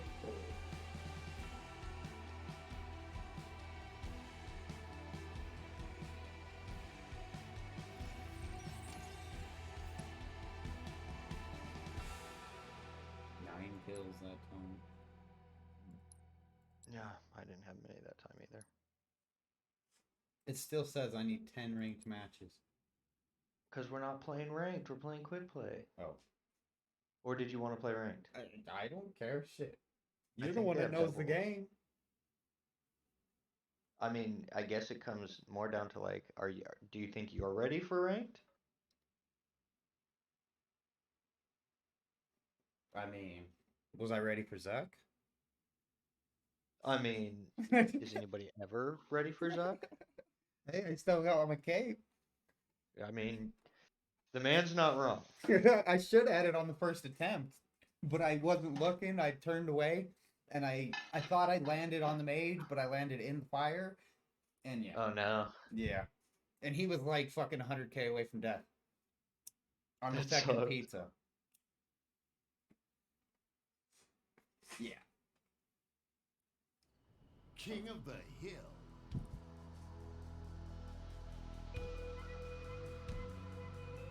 I should have had my brother's fire cape the first time this morning too, or earlier. But I forgot that if you melee Zuck, he'll use melee on you. You mean? Oh, I mean- you mean on Jad? Yeah. Yeah. And I don't know the That melee is- tactic because I don't fucking use melee.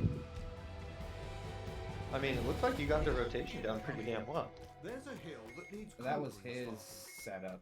I mean, I know the rotation as well, but I just don't use it.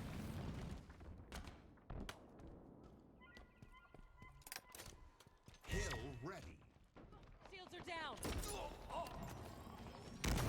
Overshield inbound. Hill control.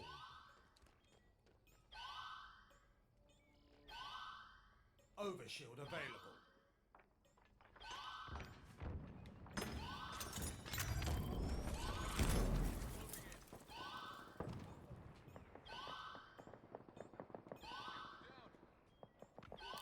God, I need to get my gun out quick enough. Nice. Your team about to score.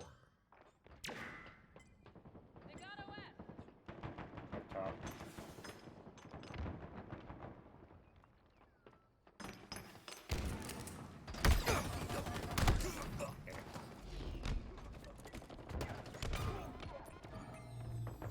Enemy I was team ratting it. took the hill. Another one down.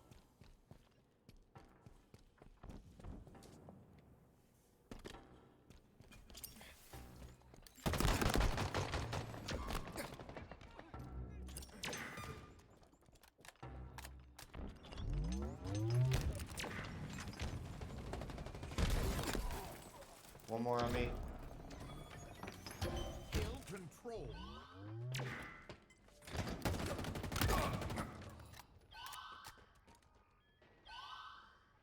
Your team scored. Hill incoming. Overshield inbound. Hill ready. Hill control. Enemy spotted. Overshield available. Oh no, I was hoping he would run under me. We've lost a teammate. Enemy team took the hill. Bullshit. I tried to get the jump on that overshield. I thought I was going to get behind him and melee him. I was wrong.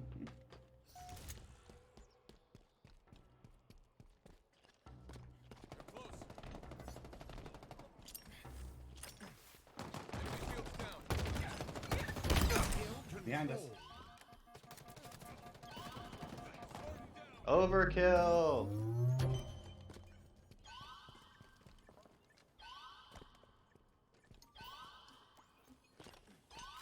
S7 sniper inbound. Your team about to score. Wow, great nades. Enemy team took the hill. Enemy about to score.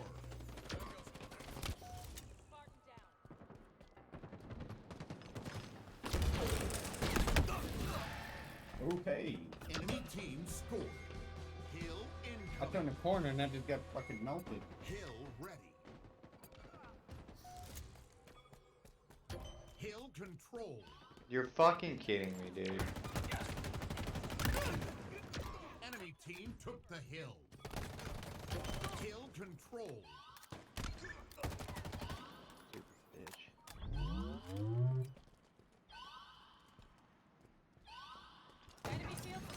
I'm just saying.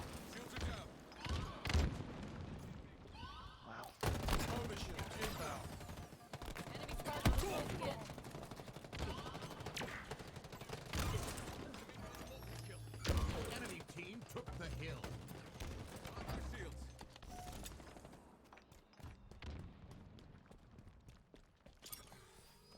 Hill control. Your team about to score.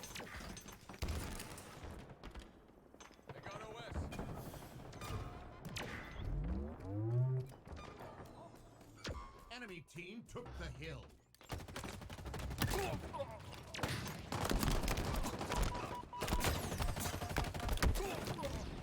We have to play off the equipment. They grabbed overshield every time. I haven't been able to get there, unfortunately. Not for lack of trying. let me tell you. Hill control.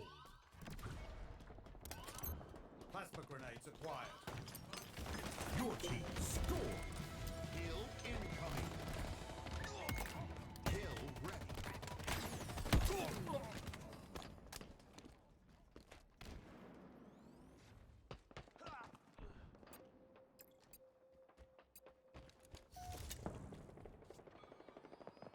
Hill control. It's right there. Enemy You saw team him. took He sees the you. hill.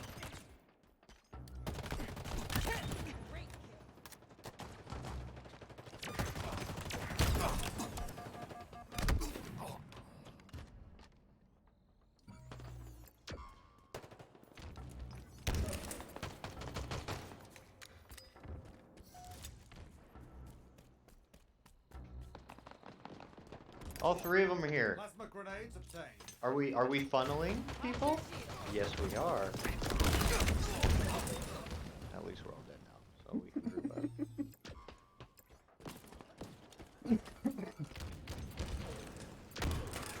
We need to take that fucking spot. We can't. Power items have arrived. Above us. Shields are down. Hill control.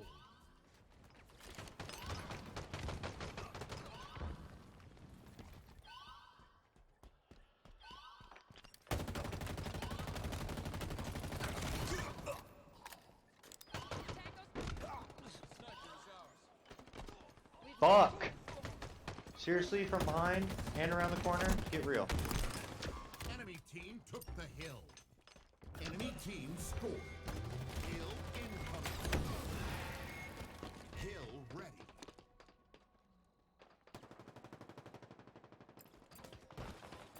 Enemy team took the hill. Oh well, I'm just gonna die again. No teammates. Get him! Get my clean up!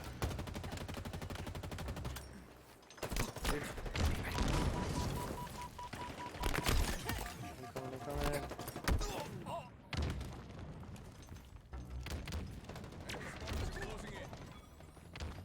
Hill control. Oh, we're just gonna die to grenades. Holy shit. Yeah, there's a lot of grenades popping off.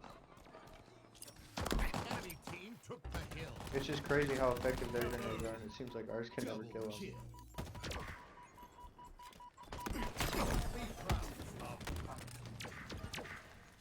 I got a dude camping in the back over there, outside of the. Yep.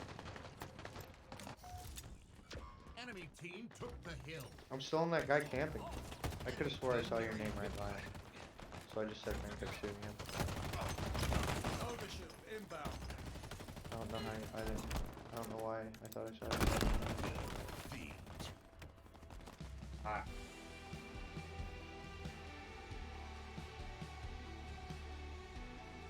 That was fucking irritating. That overshield bullshit, man.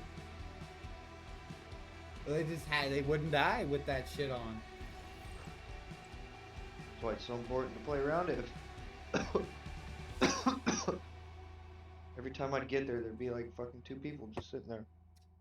Waiting. Fucking thing wasn't even up yet. Soon enough, I'll be super pro.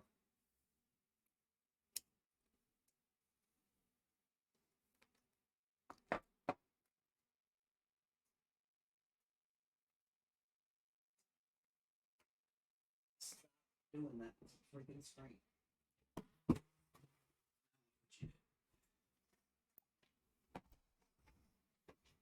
Freaking cat.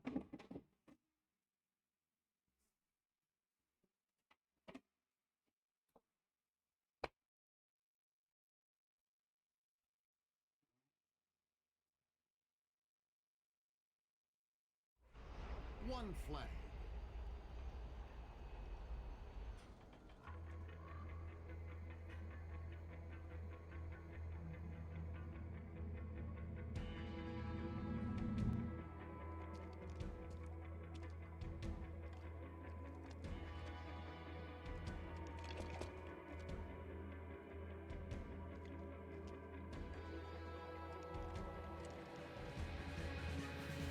Round one. The flag away. Make it yours. So check this out. Wait, are you in this And we're match? off. Yeah, you are. Yeah, yeah. Fuck you, bitch.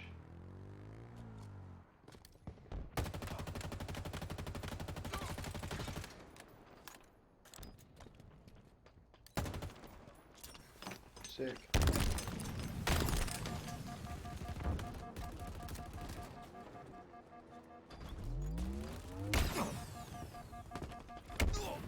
Fucking pussy. There's multiple.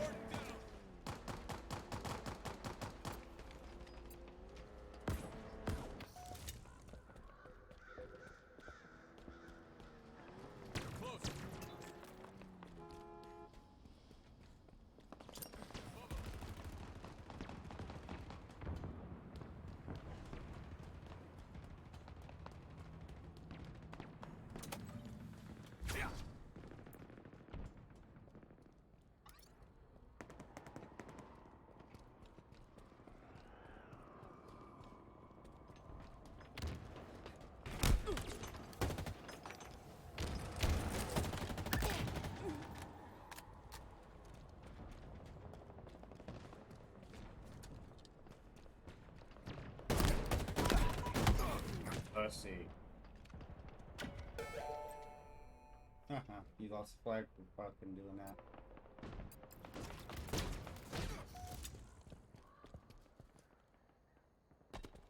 I'm coming. Oh, don't jump off. Ah! Man, these guys, I can't. They just have zero clue what the fuck's going on.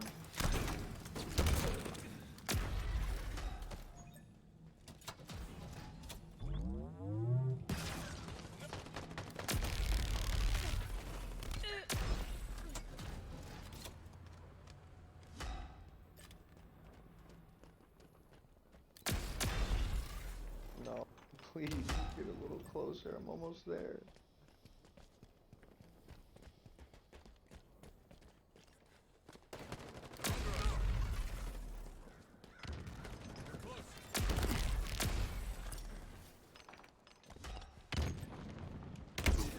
Under the car like a little bitch.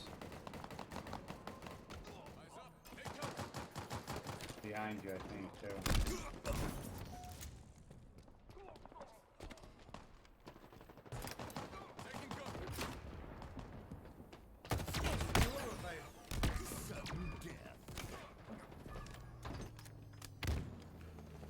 Second return. Ah! Come on, guys. I bought us more time. Get it. Got him. Enemy flag No. returned. What? Round lost. Ugh. Bullshit. He should have given me the fucking flag. I don't know why his dumbass was. Oh my god, dude. We're not finished yet.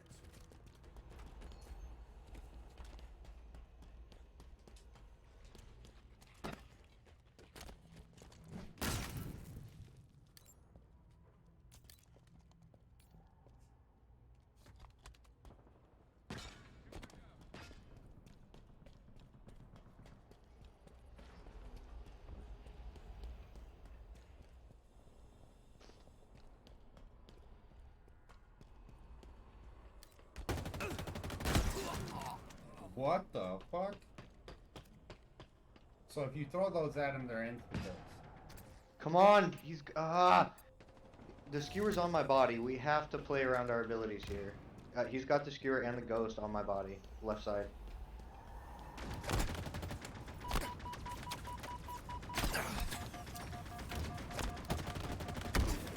Son of a bitch. Oh. Gonna have to hijack it. I was trying. I couldn't get close enough. He's just watching me. I tried to pinch him, but we got fucking dumbass Smoky Cracker doing God knows what. Yeah, drive in here, dude. Drive the fuck in. Got him. I hijacked him. Nice. Please get over here. I return the flag. People. Cool. I'm gonna die to him. Would you destroy it? On purpose? How the fuck do you type to people, man?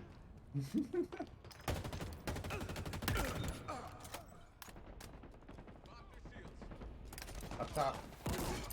Power items en route.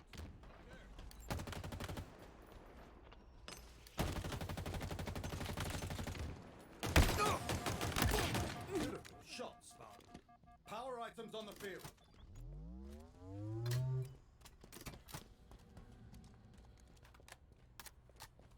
I have the launcher thing.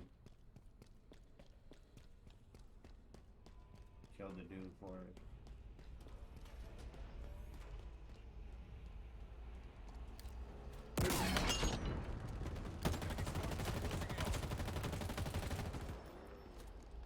Dude, these guys are so shit.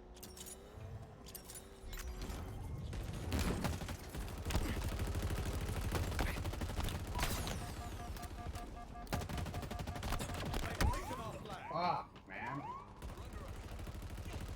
They're in the car. Over. Yeah. Oh, there we go. Nice.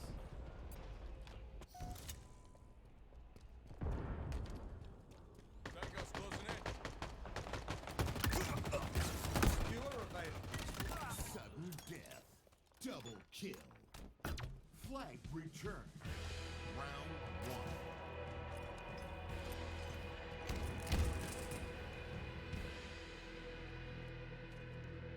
Round 3. Ever closer to victory. You just have no follow-up. Hmm? I said we just don't have team follow-up. Yeah. Okay, whatever.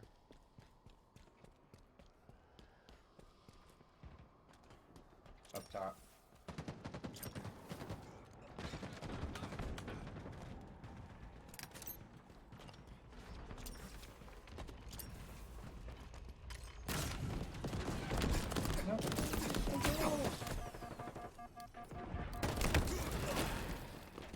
Crazy what happens when people use the shit right.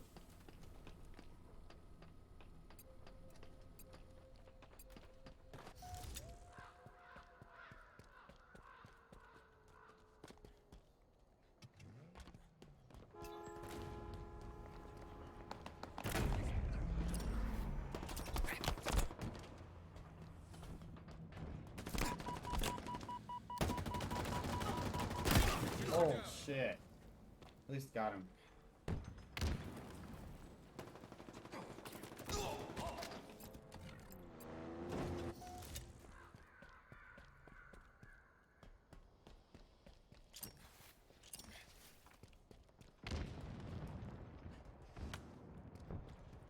Our forces have seized the enemy flag.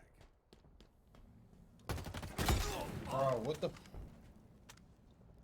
They just go searching the map for these little fucking things they throw at you, or what? Yep. Little boxes of fucking. Yeah, like plasma cores or something. Yeah, it's fucking stupid.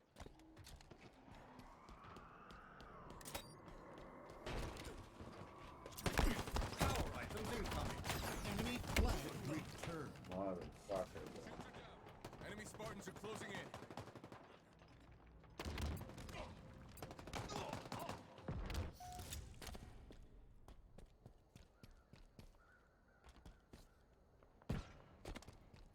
Enemy flags in Allied hands. We've lost a teammate.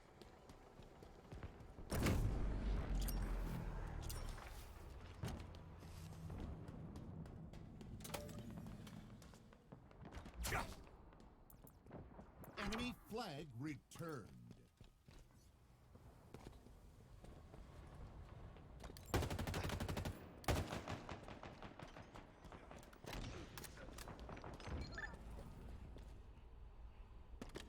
Our forces have seized the enemy flag.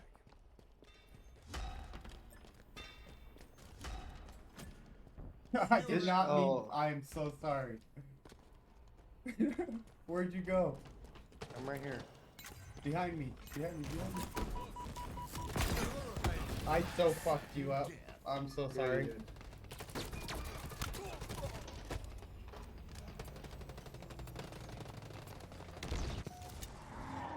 Why, man? Enemy flag Huh? returned. Why you gotta tell me like that? Yeah. I'm That sorry. was fucked up. I'm sorry. I was right in front of you, right behind you, saw you jumping, and I accidentally pushed F, and I picked it up. Spike grenades acquired. Yeah, my bad.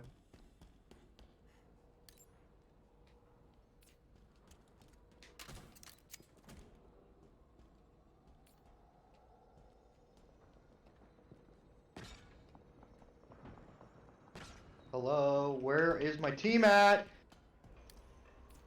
Dude, it's like these people don't know where the fuck they come from. Like, what are you even doing, Trips?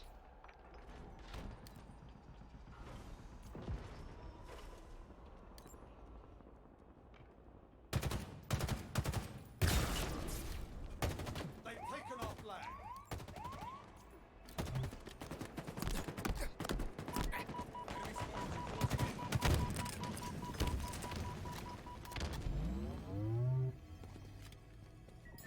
Flag returned.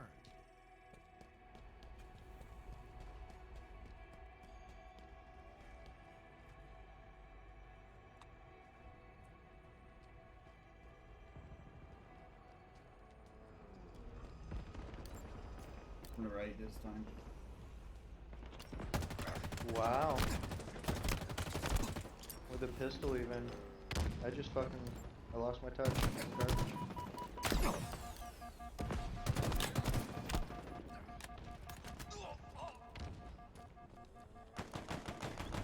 Up top. I think it just dropped. To your left.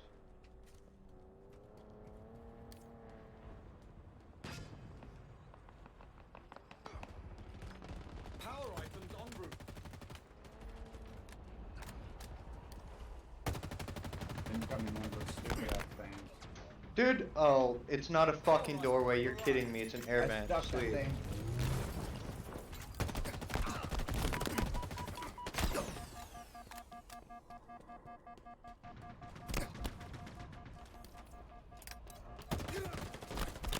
Bullshit. Dude, I know there's a text to chat here. Where the fuck is it? It's not giving me that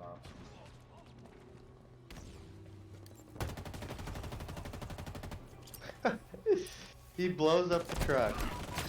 Okay. That might have been me. Well, it's not. I threw a grenade. It's not blowing up though. No, it blew up. Skewer inbound. That might have been me. I might have killed you. White now. Skewer available. Sudden death. Yeah, we lost this.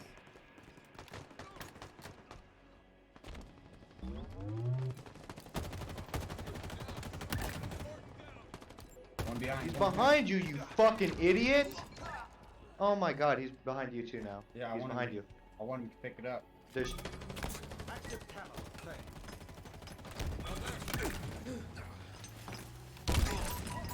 Flag returned. Tie. Got it. Fucking got it. I returned it.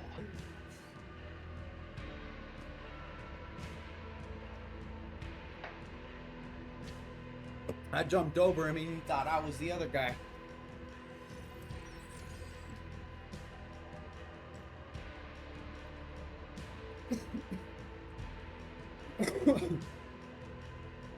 Lee, you can't let it piss you off too much. Dude, I hate dumb shit. It bugs me, man. I guess we're not even playing competitive. It's quick play, so you're right. I shouldn't let it bug me, but that's my competitiveness. Well, in competitive, I mean, wouldn't you just turn on your mic? Yeah, I would. Let me see here. There's a way to do it, and I'm gonna find it out. I want to flame those fuckers in chat.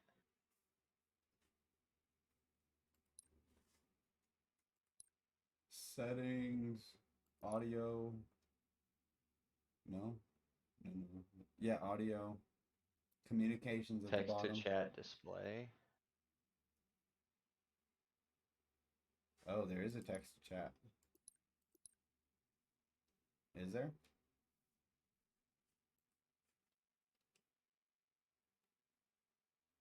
Oh. Okay. The conversation we have every 2 months, 3 months, you know, and it's like I said, it's just gonna keep going back to that. And Did you put voice chat on? No. This dude just has his mic on. Yeah, which means you have voice chat on. I can't hear him. I don't think any less of you. I don't dislike you in any way. I have no animosity towards you. I have no anger towards you. I have no anything. Like, you see what I'm saying? It's just that us in a relationship it's not gonna work, man. Like, it's just everything is we're too different. This fool's playing Like, Halo, breaking up with his girl. That's what I'm. What is I'm that? too busy listening to that dying, bro. It's just it's different. Everything is we're too different. We're too opposite. You know, it's not gonna work. Like, I don't know if he knows he's muted, bro. Not No, like How do I tell him he's fucking? we're just too different. Yeah, we're too. It's You're not not gonna work. muted, bro. I'm telling you, it's just not. Like, we're just kicking a can that shouldn't be kicked anymore. Like, and that's just what it is, man. There's nothing wrong with that. Doesn't mean I care about you any less as a person. I think you're a great person. I enjoyed spending time with you. I enjoyed coming to your house. I enjoyed you coming here. I enjoyed doing things with you. But it's just not. I don't see anything coming out of this long term. I don't. So even if you had Bro, I am too busy listening to. I don't know. This guy. I can't say. That's such a hypothetical. I'm not even gonna try to answer that. I'm not even gonna try to answer that. That's not fair. Cover me. Cover me. I'm gonna try to figure out how to activate my voice settings here. All right, man. Okay. I'm not doing this. No. Not doing it. I'm not doing it. Okay, I'm not doing it. Hey, my bro, you're not muted. We hear you breaking up with your girl. And I mean, technically, you live streaming breaking up with your girl. Just so you know. Like I said, I'm not mad about the money that I spent. I'm literally. Available. Nearly out of lives. Like, I'm literally. It's funny, like. I remember having this conversation.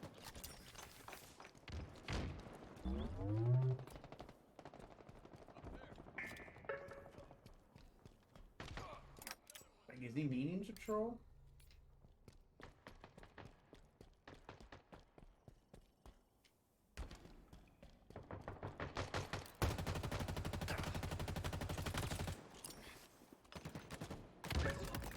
Round one.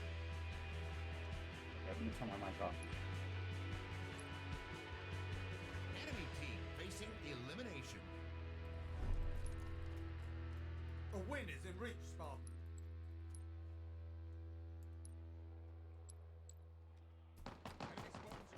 You see that clutch?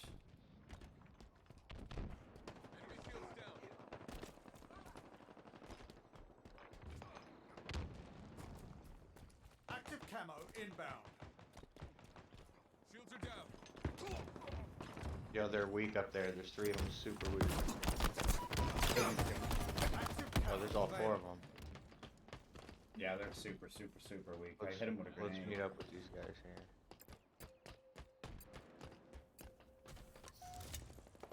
We're nearly out of lives. We're almost on, bud. They're in the back over here.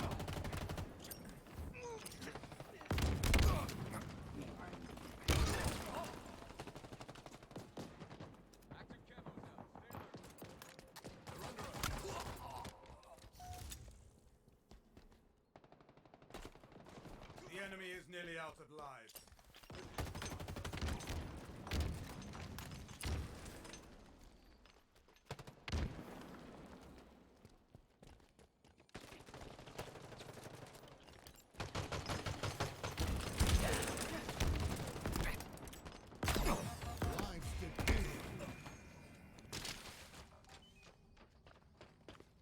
Hold on, I gotta take some bites of my nachos.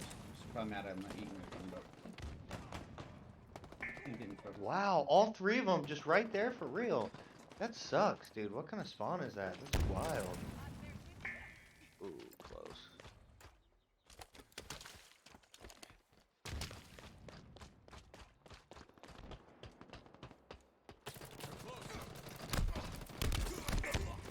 Round lost. These guys don't even look at the map.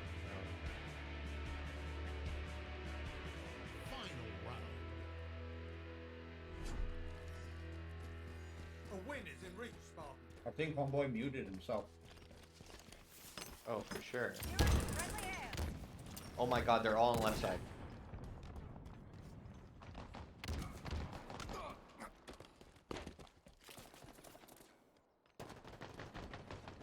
Active camo inbound.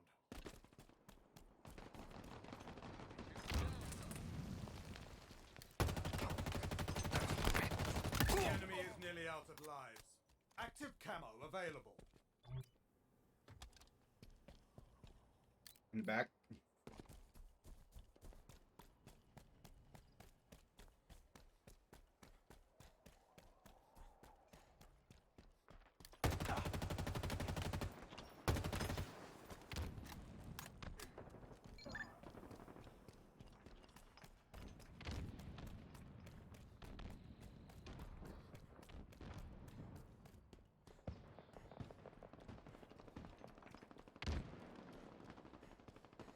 Spartan down.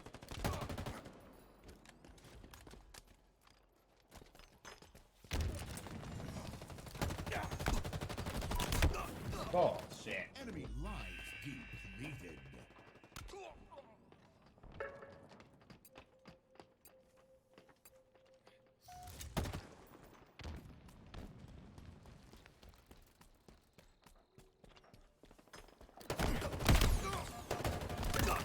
What a reliable weapon.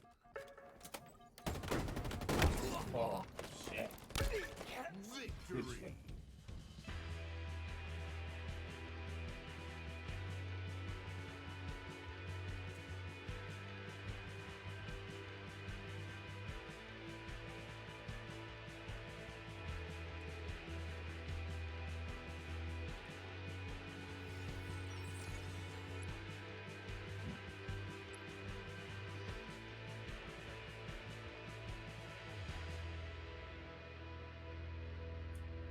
Shit, dude, I didn't even realize what time it is. I gotta go to bed.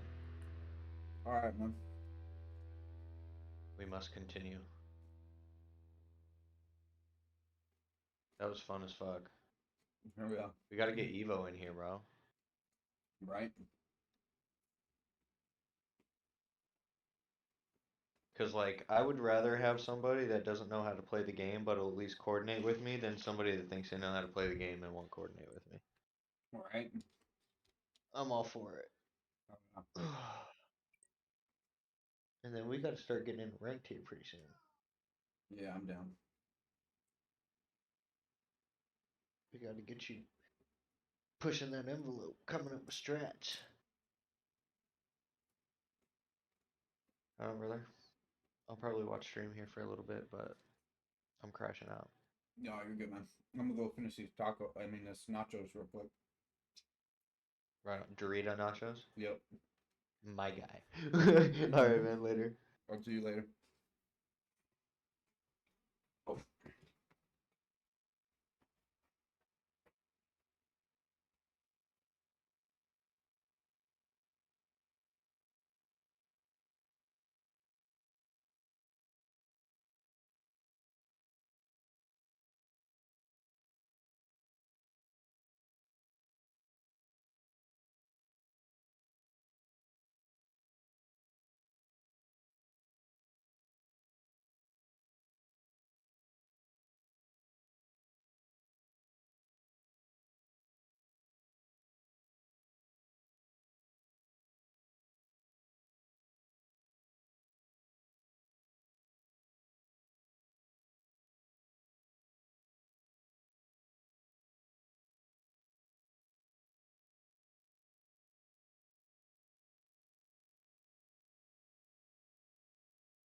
All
right, I think I'm actually gonna end it here and watch the movie with the wife. Appreciate your 3 months total, Lee. And thank you for the gifted. Have a good night.